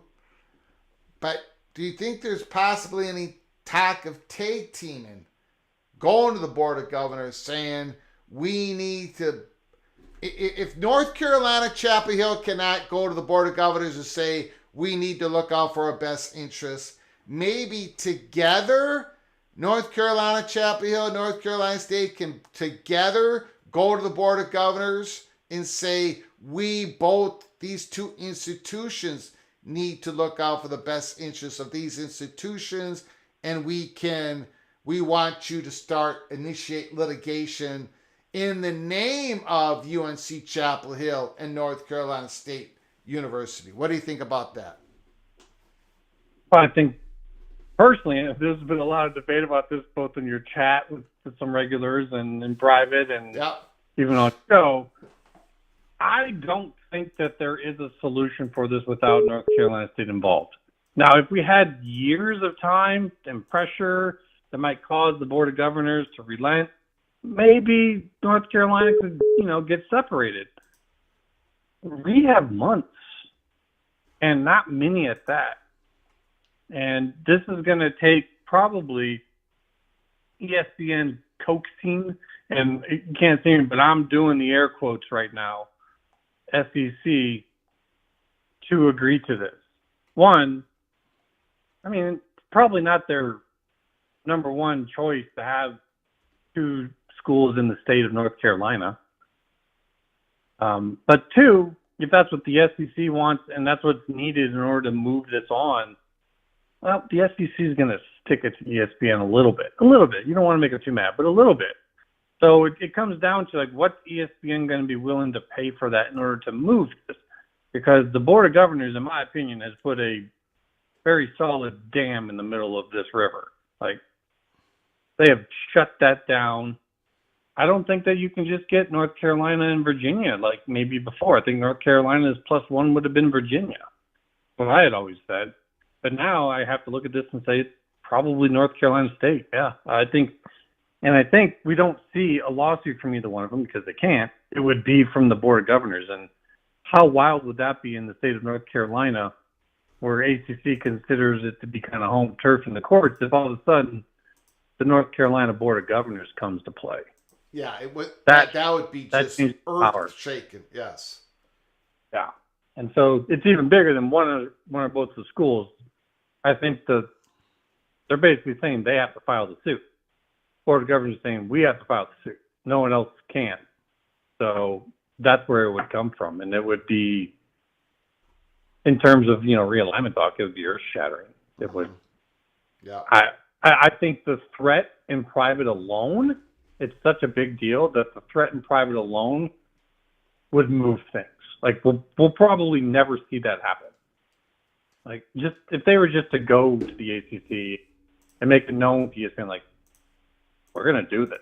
I think everyone's like, okay, let's get this figured out because that's a serious threat. Yeah. I don't know. That's all I got on that. Got it, man. I appreciate it. It's going on that. It's heavy stuff. Yeah, it's going to be a fascinating week. It's only Monday, so appreciate it, man. Talk to you again this week. Yep. Have a good night. You too.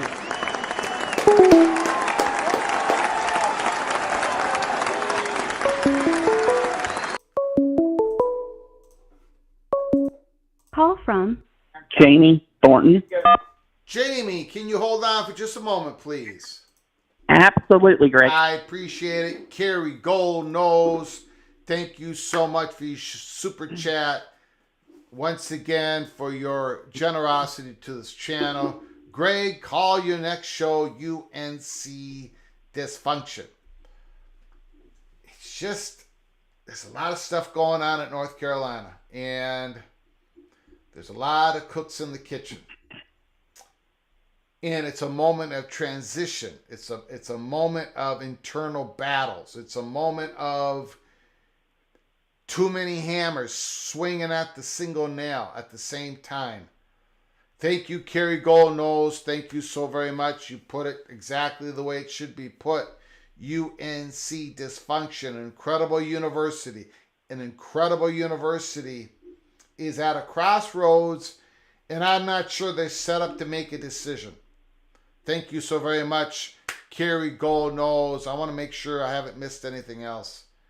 No, we got it all. Thank you for your donations. If you're new to the channel, if you're new or if you haven't done it yet, please hit the subscribe button and turn on your notifications. We can come on live at any time.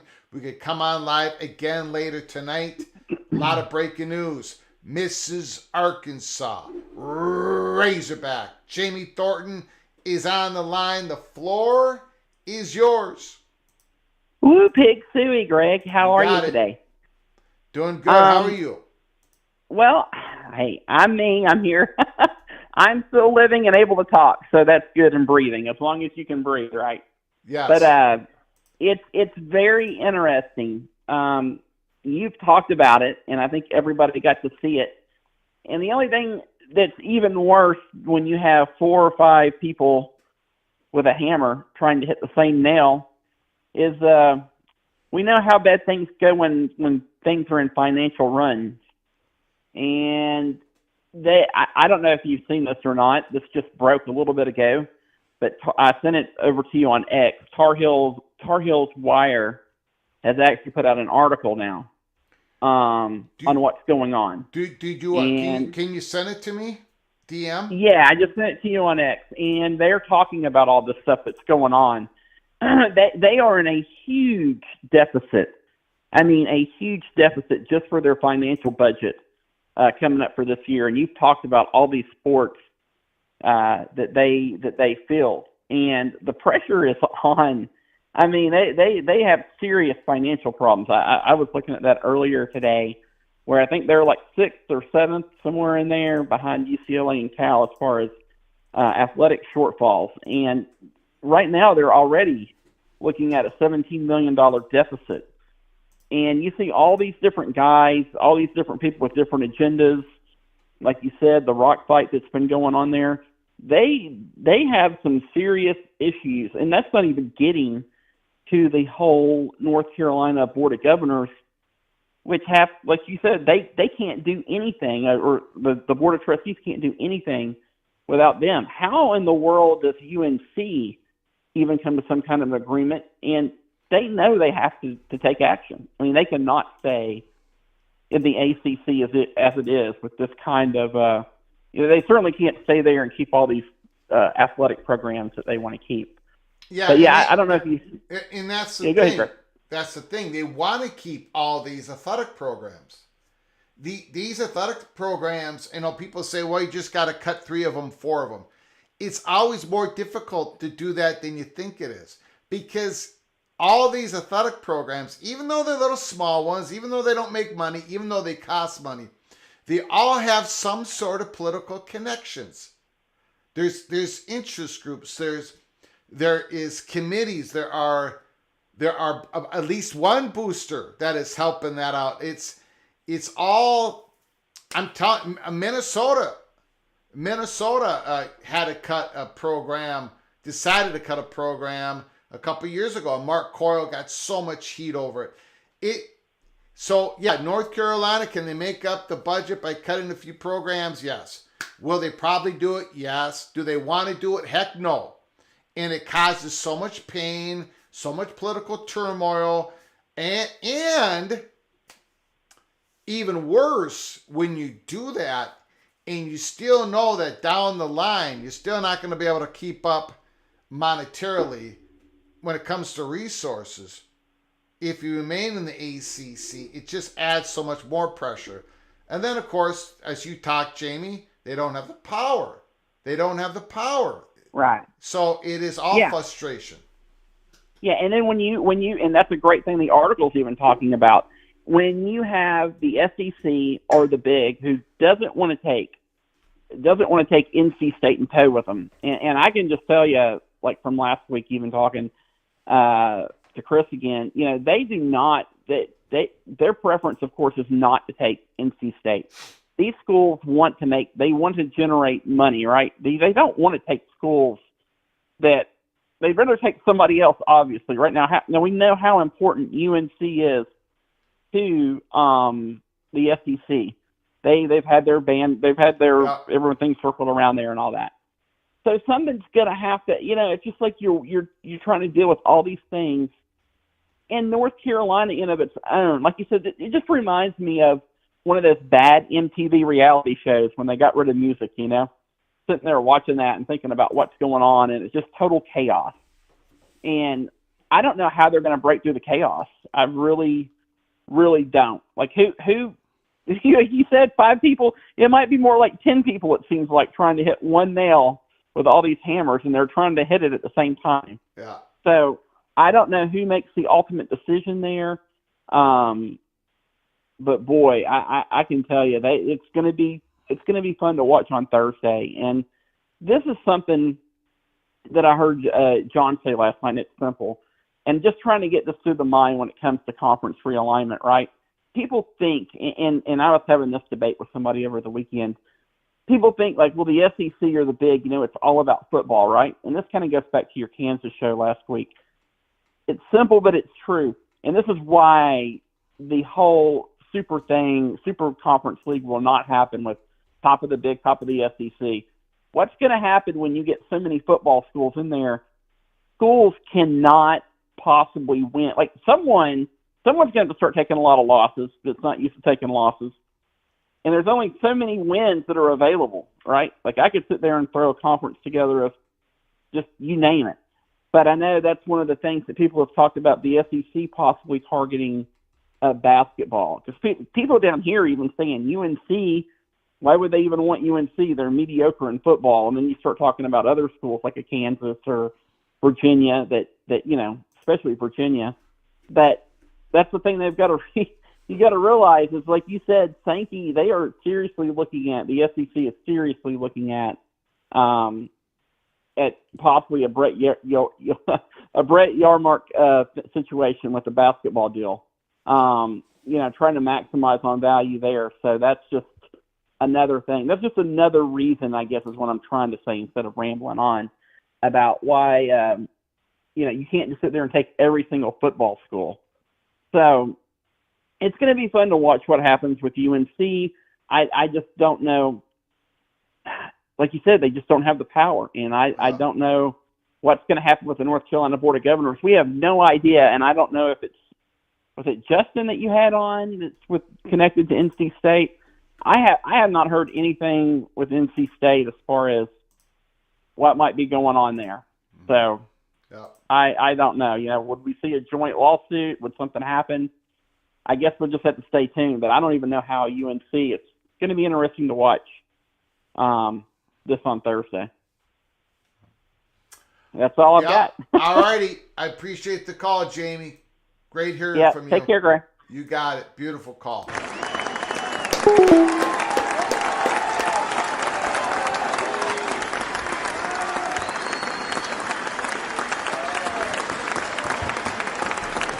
We got Dennis Dodd.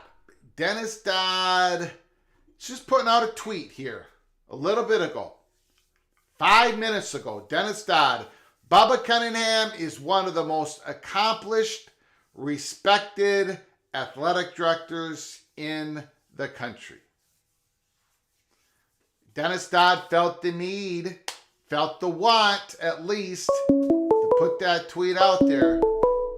Bubba Cunningham under attack, just like Kevin Gusowich, just like our buddy Meekins. Call from Bobby. Bobby, the floor is yours. Thanks for calling, sir. How you doing, Greg? Doing good, doing good. I can only imagine how much information is going through your computer. Yes. On part of me hears them speaking about deficits and problem with athletic spending. They have had problems with athletic spending for years. The whole reason Maryland joined the Big Ten, way back when they did, is because Maryland, Virginia, and North Carolina, none of them were in great financial shape as athletic institutions. Yep. That was always one of the attractions of the Big Ten going back 14 years ago. And so I don't say it's comical, but it's just like, and I'm sure COVID made it worse. I have no doubt COVID made it worse for everybody. And so it's an interesting tack to hear somebody on the North Carolina board try to bring up financial problems and deficits with UNC athletics, when the truth is, if you go back historically, they've never been what you would regard nationally as a wealthy athletic program. That's just not who they have been. Not to say they don't have money coming in, they do, but just in general, they don't. And I also understand where their board of governors is coming from. I can only imagine if Iowa and Iowa State were in the same conference and one of them was trying to leave to a better path, I can tell you the Iowa Board of Regents would be doing everything they could to protect both universities. Absolutely. And that's exactly where the North Carolina Board of Governors finds themselves. They've got one chance. They've got one chance to protect their institutions. That's it. And they've been successful so far, as you said, in neutering the Board of Trustees which is amazing to me, actually. That's a big deal. That's actually a really big deal that they've been able to neuter the Board of Trustees for their prime university in the country. In the state. I get that. The school that really interests me in all of this, that I just would love to know what's going on in their athletic department, is Notre Dame. Yeah. Because they have to be. They know they're not stupid. But the other thing that's with this agreement that you've been talking about, potential agreement in a week or so, in 10 days, where they're going to talk about 20 to 22% of your athletic budget going to your students, all depending on whatever university you go to. Well, Notre Dame wants to be with the big boy universities and pay the full 20 or 22% to their athletes. Yes. However, because again, as you've talked about, that their football program, their football players could unionize because they are independent. They're not in league with other state universities. And now they have a number that they could ask for. They could ask for 22% of the football revenue just coming to them. They have a number. And then you still are going to want to pay, or perhaps pay, depending on what they want to do, and support their basketball players and their players in the other sports who might also ask for 22% of their entire athletic budget, in which case you're almost paying double. That's, I think, I mean, I could be reading this wrong, but if I'm Notre Dame, that's what I'm seeing with this stuff going on. Now, Notre Dame has some of the wealthiest alumni in the country. I don't know if people understand that, and they can remain independent and they can pay these prices if they want to. But the price of independence continues, in my opinion, it just continues to grow. Yeah, I agree. Am I reading that wrong, No, Greg? I don't think you are. I don't think you are. Nope. That they could end up paying double. If their football players decide to unionize, they could end up paying double to their student athletes if they're going to remain a big boy program. And the other thing that remains a problem, if they remain in the ACC, and say Clemson leaves, Florida State leaves, whoever else leaves, okay, fine, they still regard them as a big boy program. But then when it comes to decide, say they get one loss in the season, and it comes time to decide who gets into the playoffs at the end of the year, and then they're going to look at strength of schedule. Well, who is Notre Dame playing? Yeah, and then that contract's not going to be worth as much to Notre Dame, and yeah, they've been able to keep it going with their football being independent, but I think we've been saying the walls have been closing in on that for a long time. I think we'll continue to close in on them. Sure.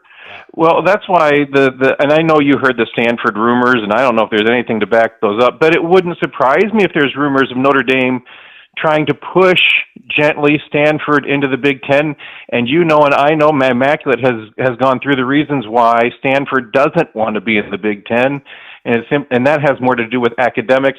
And I got a whole nother thing. That'd be a different phone call. Yeah. How I think the Big Ten Academic Alliance, both with Stanford and with Clemson, and with what I think what Nebraska, the rumblings of Nebraska, which I think is connected with Oregon coming to the conference.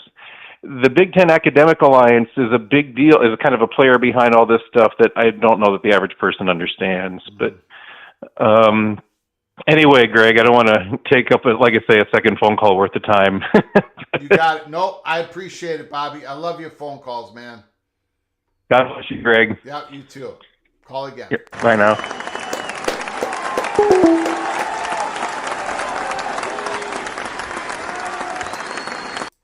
The Evil Badger, Ryan Willie.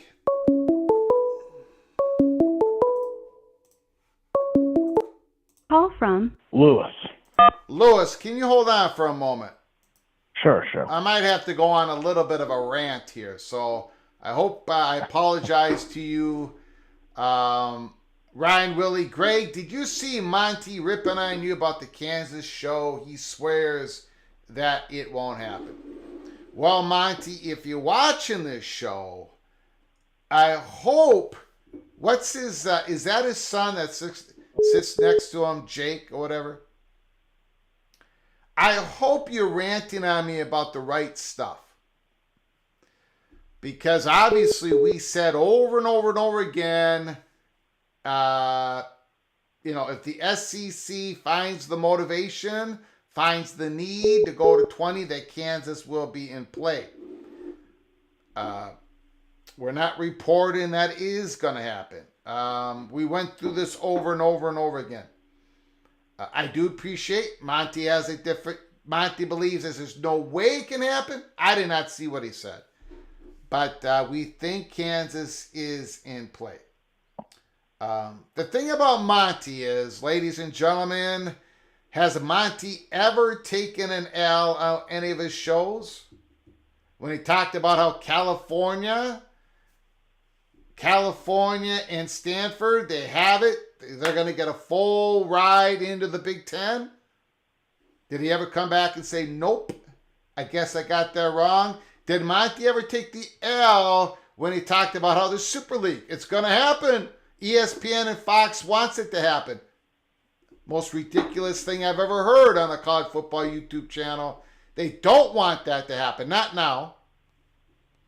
Did Monty take the L on that? Monty said Colorado wasn't going to be the first one. They weren't about to join the Big 12. On and on and on and on. But anyways, God bless Monty and I believe that's his son. I'm not sure. Pretty entertaining show at times. I don't watch some of it. I do watch these. I do watch a little bit. I don't normally agree with his takes at all. I think he needs to find new sources. And I think he needs to take the L once in a while. But that is just my advice to you, Monty, since you're spending time watching this program. God bless you. Lewis, the floor is yours, Mr. Duke Blue Devil. I stopped watching Monty months ago. They moved it to him the morning, and I wouldn't worry too much about that. I mean, the point you made about Kansas was a valid point. If basketball, there's a basketball card to play here, and if the SEC had Kansas, North Carolina, Virginia, Kentucky, there's 4 teams that have won the national title in recent memory. That's a heck of a conference. And short of that, if you leave Kansas out, then if there's ever a split down the road 10 years from now with the Power 2 and everybody else, that leaves basketball way up in the air. So it's tactically a smart consideration. So I didn't see anything that you said that indicate anything other than it was under consideration. So I wouldn't worry too much about Monty. I am worried about the fact it looks like the Penn State-West Virginia game is going to be a noon kickoff, which, noon in August, you're talking about 90-degree weather. It's going to be a scorcher potentially for a noon kickoff between Penn State and West Virginia after West Virginia. Is that going to be on ESPN? Where is that going to be on? Well, I don't know. There's been a lot. They announced some of the TV today. They did not announce the Fox August 31st game. My understanding is Fox would have to pick the Penn State West Virginia game as its top pick. It gets the top pick in the Big 12 of all the games all season. Now, whether it wants to burn this now or save it for something later, there's a lot of speculation they'll burn it now because you'll get Penn State in the Big 10 and a rivalry game, but it would mean the big noon game. But if Fox passes on it, then I don't know what Fox puts on August 31st. They apparently passed on Michigan, Fresno State. That was going to be the number 1 pick. You would think among the Big 10 litter of really lousy games on the first week of the year, and it's on NBC. Yeah. And so Fox did not pick West Virginia, Penn State, and they're choosing between UTEP, Nebraska, and Akron, Ohio State, and those have some marquee teams on one side, but they're not really great matchups. Makes you wonder what's going on. I know it gets into the weeds of the contracts, but in about 2 weeks this will all come out with the announcement. It's looking like noon, but if Fox declines, then ESPN ABC gets the West Virginia Penn State game. And the speculation there is that, again, it would be at noon because ABC is likely to show Clemson and Georgia as the 3:30 game, and then A&M Notre Dame as the primetime game. So we'll see. But I just wanted to make one point, and I'll be off. I really didn't call to talk about TV, it was on my mind. But by one point, you mentioned what UNC said today. But the point is this. UNC is in a position where they could potentially move. But the sentiment he has is the sentiment that every school in the ACC and the Big 12 has. They have the exact same. Nobody in those two conferences are ever going to be satisfied until they're in the Big 10 or the SEC. As long as there's a possibility 5 years, 10 years, 20 years, 50 years down the road for expansion of the top two conferences to bring in the rest, everyone's going to be doing what they can to get into those leagues, and they're not going to be satisfied. Frankly, they're going to have a hard time competing financially and with NIL over time otherwise. And so it's not just a UNC issue. And I think it does become a significant college football issue. College football was entertaining when even when the big teams tended to win, there was always a possibility of someone in the middle class making enough noise to get into the picture. But now, short of TCU and what they did a couple of years ago, I think if the next 10 years you don't have a TCU and it's just dominated by the larger schools, it will have some impact on the ratings long term. It will lead to a split. It's not going to happen now. It may not happen until 2036, 2040, but that's where it's headed. But his sentiments are what everybody is feeling. It's just that some schools are in much better position to move up into the top two than others. So that's my point, and have a great show, and I look forward to listening to the rest of it. Before you get off, I just gotta, what is your level of excitement? 1, you're basically in the grave. 10, you're flying high. What is your level of excitement of watching Malik Murphy, quarterback Duke this year? He's got a lot of skill. What do you think? It's too early to say. I mean, Okay. we're in better shape than we were without him when we lost Riley Leonard, and so I know he has skill, but I really want to see him play. It'll be interesting because Duke will be apparently playing on campus at Northwestern. They're going to build some little slipshod stadium on campus, and that's where they're going to play Duke and most of their other games except for the bigger teams. And so that's where it actually will be that game where we'll get an idea of Malik Murphy. But I have general confidence that Manny and Duke will get to 7 wins this year, which would not be bad considering all they lost and with the coach departing. And Malik Murphy makes that possible. Without him, you're looking at probably a 4 or 5 win team. So he's worth a couple wins. So it was a significant pickup. But as far as his actual skill set, you really want to see him in action as the first string quarterback with the reps. And I'm looking forward to it. We finally get to see Malik Murphy play. I think that's, we'll see what happens. Absolutely. Well, Greg, you have a great evening, and I'll listen to the rest of your show here. I just got on and listened to it later. I'm sure it was a good show. You got it. Beautiful. Thank you, Lewis. Thank you. Thanks.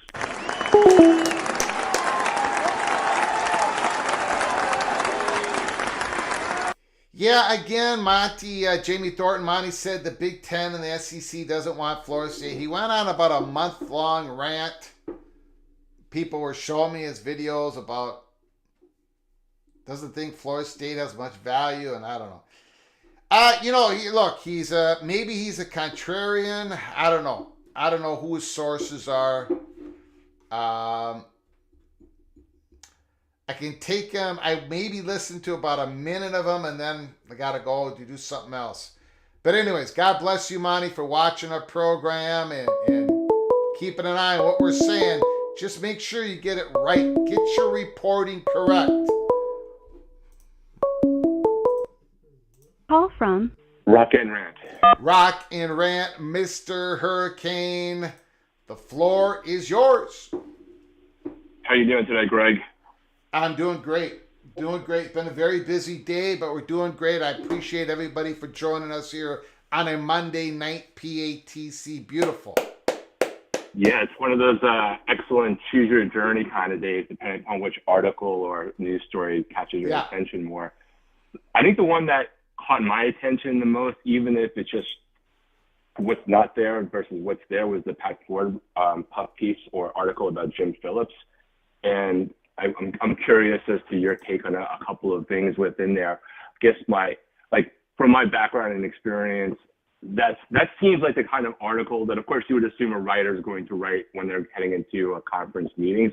But that's one that clearly seems more involved with the ACC and Jim Phillips communications and PR team, right? When you start talking about his family and his history and his background, it's not like Pat Ford just called him and got a random quote or two here or there. They had a more extensive conversation, right? And that usually involves the PR teams also getting people to line up and support with him, which is why I think you see a quote from the Orange Bowl and you see a quote from a Notre Dame, ironically, women's basketball coach, which is great, but has nothing to do with what's going on in all the drama in college sports right now. My general take in there was that he says he doesn't talk to Pat Ford did not talk to Florida State or Clemson people for all the obvious reasons. But if you read through everything between the people that are on the record and off, it's like he talked to 6 or 7 more schools generally. And I found it interesting that only Pitt and Louisville ADs went on the record. And granted, maybe he got some quotes from others and didn't put them in, but they tend to put quotes in from all these different athletic directors. And then like the fact that Coach K was in there, I found interesting, and probably even more what he actually said about beyond Florida State, that there are a lot of agendas going on here.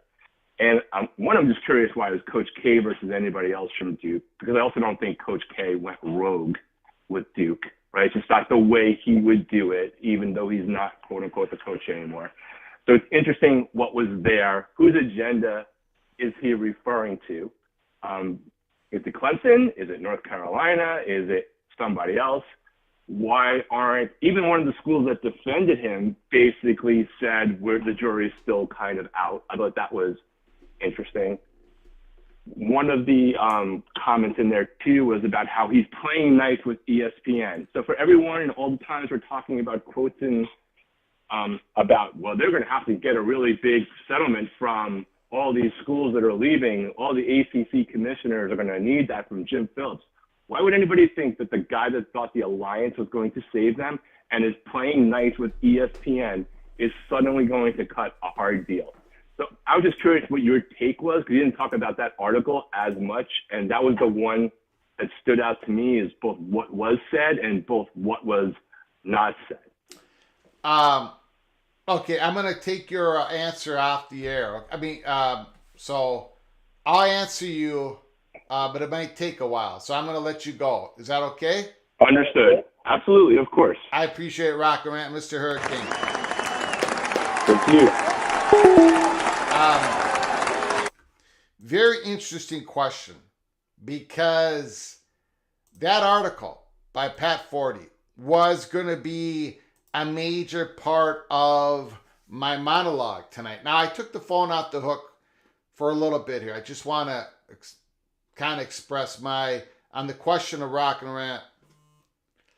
I was going to go into that article, but then we got the UNC stuff's going on, so I kind of had to push it off the table. First of all, Rock and Rant is absolutely correct in the way the article started. There was a lot of background stuff on Jim Phillips. So when that happens, and I'm not saying it happened in this case, I'm just giving you what I was thinking when I was reading it. This was a setup PR Jim Phillips article, which is fine.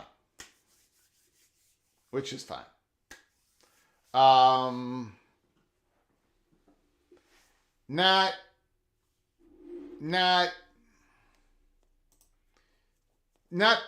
so it's not going to be particularly interesting to me when I read the first part of it, but I went through it still, and there was some interesting parts of it, but not the Jim Phillips part. Krzyzewski talking about how maybe the ACC should merge with the Big East.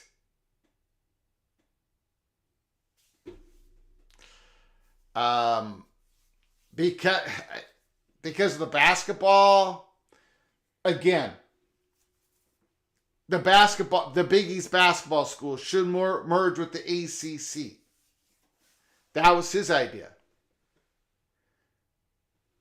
Again, it goes back to the Kansas story. It goes back to Brett Yormark. People are betting on that the basketball value is going to go up. Is it going to be anywhere close to football? No. But it is going to go up. That is a stock that people are buying. Krzyzewski said it. Big East. He knows the industry. So just more information about that. What else was said in the article that I wanted to talk about? Hold on. Give me a moment. I know I did some work on that. Jeez, I hope I did. Hold on.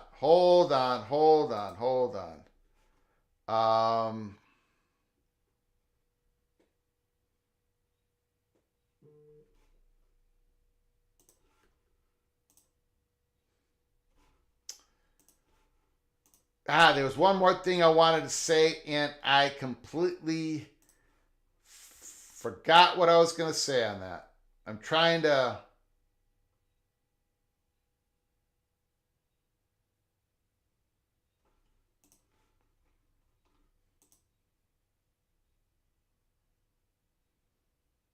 Oh, there was...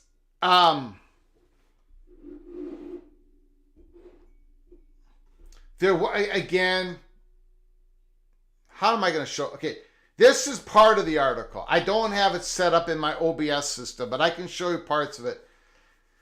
This is part of Pat Forty's Sports SI article today. The Seminoles have been fomenting revolution for a while, garnering some support, but also some scorn from fellow league members. 17 of us in the league are very cohesive and supportive of one another, one athletic director said, and then there's Florida State. So I know Florida State, they don't care. That's fine, right? And then went on to say, Clemson let Florida State take the brunt of the public criticism. The Tigers had been much more circumspect for as long as they could be, but ultimately were in lockstep with the Seminoles all along. There is one part of this article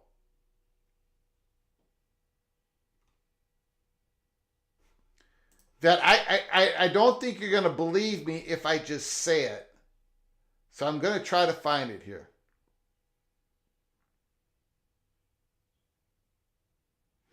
This is Pat Forty. Florida State reportedly is exploring private equity options that would soften the massive economic blow. The larger question remains, where would the Seminoles Tigers go? Many in the ACC seem willing to call their bluff. There has yet to be one person tell me, hey, Florida State is going to get out of this thing, the grant of rights, one AD said.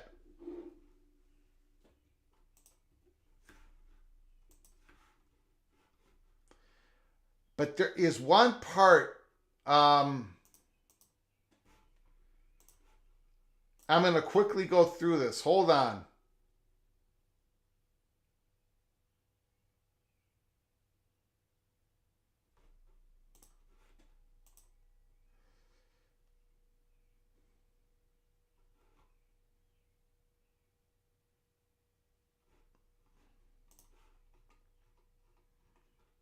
Okay, I can't find it. But in the article, it also expressed, shoot, I got to find it. You guys are not going to believe me if I say it. Hold on. I got to find it. Let me find this. Give me another minute. I do apologize. Give me another minute.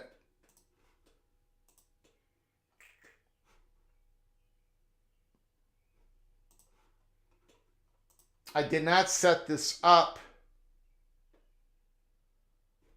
because so much else, so many other things came at me today. Hold on.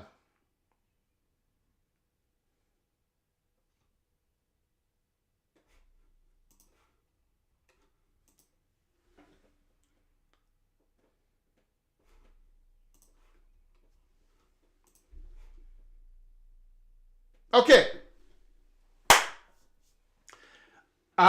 Wondering if Rock and Rant or anybody else caught this. Pat Forty.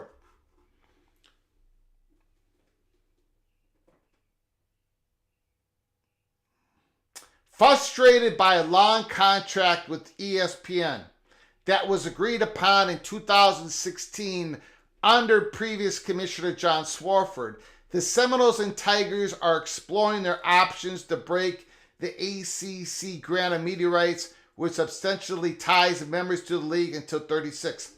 An exit could cost $500 million unless Florida State and Clemson find a legal escape hatch.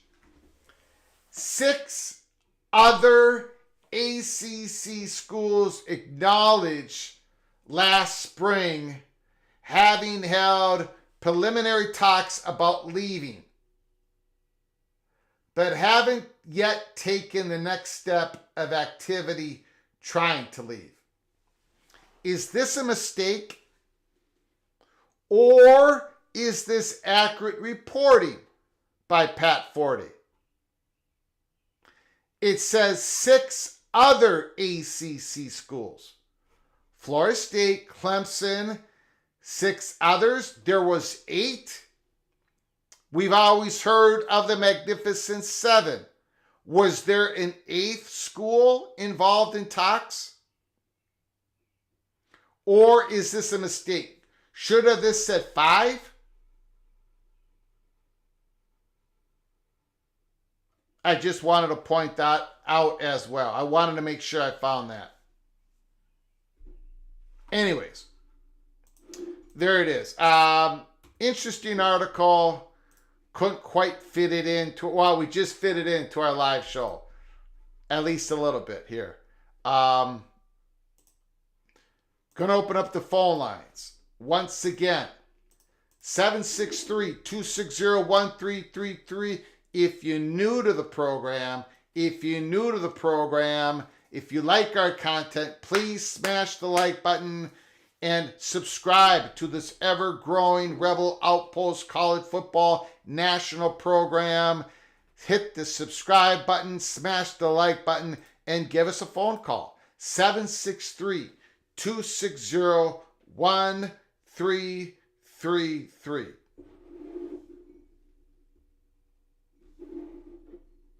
Congo believes it was Georgia Tech. Rock and Rant 8. It was Georgia Tech. Immaculate is saying Louisville 8. Louisville. I don't know. I do not know.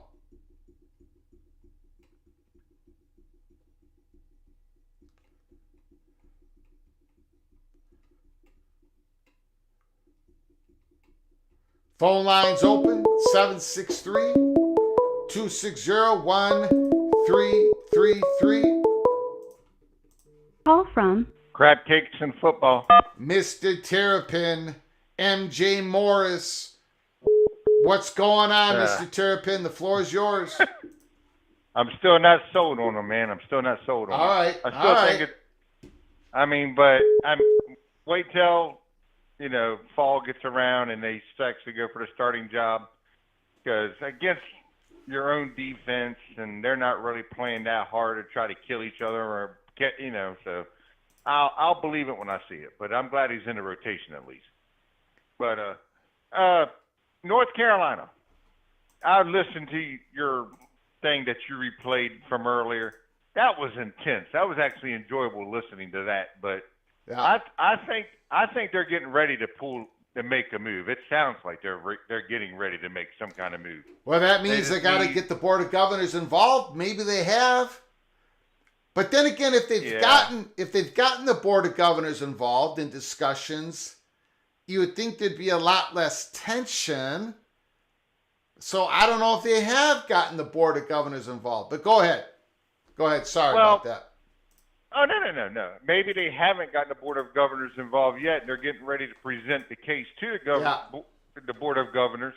And you've got your 2 factions, the ones that want to go to the SEC, ones that want to, maybe 3 factions, ones that want to stay in the ACC, and ones that want to go to the Big Ten.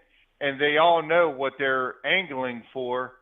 And I think that's why you're wanting to hear the audits. That's why people are trying to filibuster. That's why you got people asking these questions and making sure the exact amount is mentioned at the very end. That way there's not a cent more mentioned. So that was just entertaining. And I think you asked a question earlier, something to do with UNC or the ACC. What, I forget how you worded it.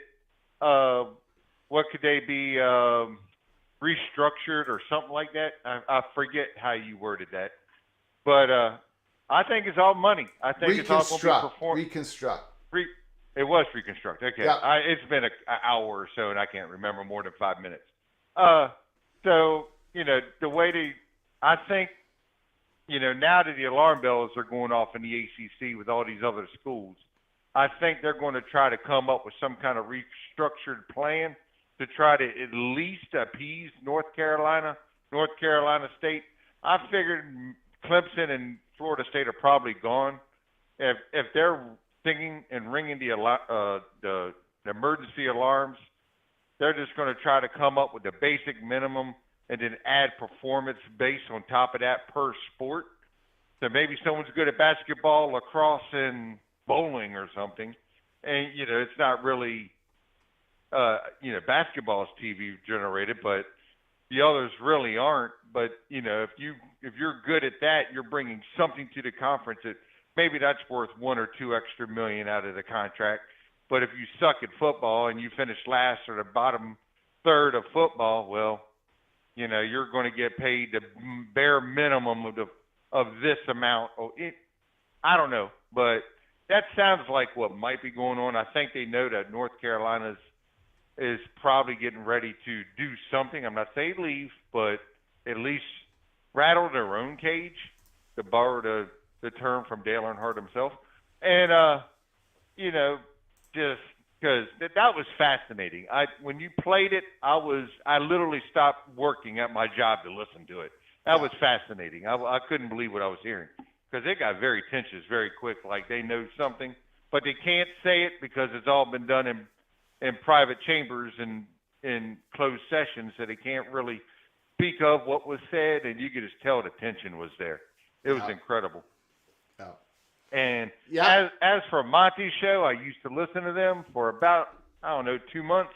Haven't listened to them at all since. They've been literally wrong about everything. I mean, even their stuff that has nothing to do with college sports. They could be talking about the NBA playoffs, and they are still getting it wrong. I'm not trying to put them down, but I do have you have to be more right than you are wrong, at least 50-50. Because I understand you're not always going to get it right. No one's always going to get it right. You know, things happen, whatever. I get it. Just gotta take the L, man. Gotta take the L. You gotta take the L. Yeah. I mean, come on now. And did you see the light show above your house this weekend? The Northern Lights that came down. I saw immaculate pictures, and I was jealous as crap, man, because I live in South Carolina. I saw a little bit because I just couldn't really see him. I did see a little bit, but nothing like what he was posting. Yeah. That was just incredible. Yeah. You know, in Minnesota, it's less rare, right? I mean, you go up north. Oh, yeah. Even more rare down here. You do some camping. Northern Minnesota, no lights. And if you get one of those solar, whatever's going on up in the sun that causes this solar storm. Yeah, we have a chance to see it. We do see it growing up once in a while. We don't need this big event to see it in Minnesota, but for large part of the country, it was a pretty special event, and it was here too because it was magnificent. Like I said, I saw a little bit of it because being a truck driver, I got a lot of chances to see long distance off, and I could see the color changes and everything. But then I would hit a tree section, and I would never see it again. It's like, I saw it, and then I didn't. By the time I got home, I just didn't have it. There was nothing to see for me. So I saw 1 or 2 instances, but that's all. All right, man, that's all I wanted to. I hadn't called you in a while. I figured I'd give you a call. You got it. So, I appreciate it. Thank you. Great call. All right. Yes, sir. Have a good one. You got it.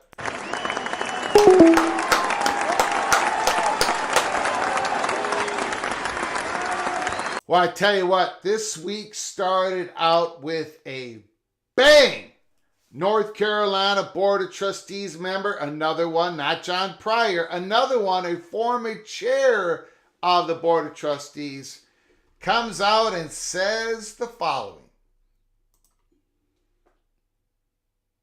Bolick said he wants UNC to join a higher revenue league. By the way, that Bolick was in that meeting that we watched earlier in the show. I'm advocating for that, he said. That's what we need to do, he said. We need to do everything we can get there, he said. Or the alternative is the ACC is going to have to reconstruct itself. I think all options are on the table. This is not the last time we're going to hear from people in North Carolina. I don't think it's the last time we're going to hear it this week. It's starting to be crunch time. They're trying to agree on a settlement. The ACC is trying to get together for some sort of consensus to say, yes, we're for that settlement. House versus NCAA. Board of Governors have the power. Board of Trustees is getting impatient. Board of Trustees is getting... They're in the midst of another rock fight. The same one that booted Kevin Gusowich is the same one that's going to boot the athletic director, Bubba Cunningham. The Board of Governors have all the power. There might be only one way out of this. And that is North Carolina gets together with North Carolina State and puts the pressure on the Board of Governors to at least allow us to start some litigation, to initiate litigation, to at least allow us to be in a position to be at the table if this thing implodes, so then we can start talking to the Big Ten and to the SEC to at least allow us to see if our foray into the courts can rattle the ACC enough to make a settlement more sooner rather than later. I don't know, but this week has only just begun. Tomorrow's another day of Amelia Island ACC spring meetings. Wednesday and Thursday is the UNC North Carolina Chapel Hill Board of Trustees meeting. And I got a feeling that Thursday we're going to be covering it live. The open session. And at the beginning of the show, I got information that the closed session probably is going to be very important, very vital to see what happens next. Opie, thank you so much for your incredible super chat. Once again, your incredible generosity, helping us keep the lights on, helping us to be able to afford to keep doing these live shows daily. I appreciate it. $25. Holy smokes, for having 300 in the house and over 125 likes. I appreciate it. Appreciate it so very much. I always get the question every single week. Every single week I get the question. Great. You do a very poor job, not a question, a statement. And a question. Great. You do a poor job of marketing this show. Great, you get so many views for being such a small channel. Great, you have such a great community. Why are you not a bigger channel? Why don't you go on other YouTube channels? Why don't you market it? Why don't you advertise this show? You can advertise this show on YouTube. You can invest some money and have it out there and pump up your subscribers. And yeah, I'm not going to do that. We just go by the word of mouth. So if you can spread the word, become a member of the PATC community, be a member of our show, That's what we're trying to do here. We have a very active community because none of you are casuals. None of you are casuals. You all are crazy. Each and every one of you are crazy college football fans. So we're just trying to attract the crazy ones, like Opie, for example. Thank you so much, Opie. I appreciate your incredible generosity. Thank you so very much. Thank you, Carrie Gold Nose, for helping to keep the lights on here. Once again, you are extremely generous to this channel. Thank you so very much for your friendship. Thank you so very much. Again, this is just the start of this week. Man, at the very least,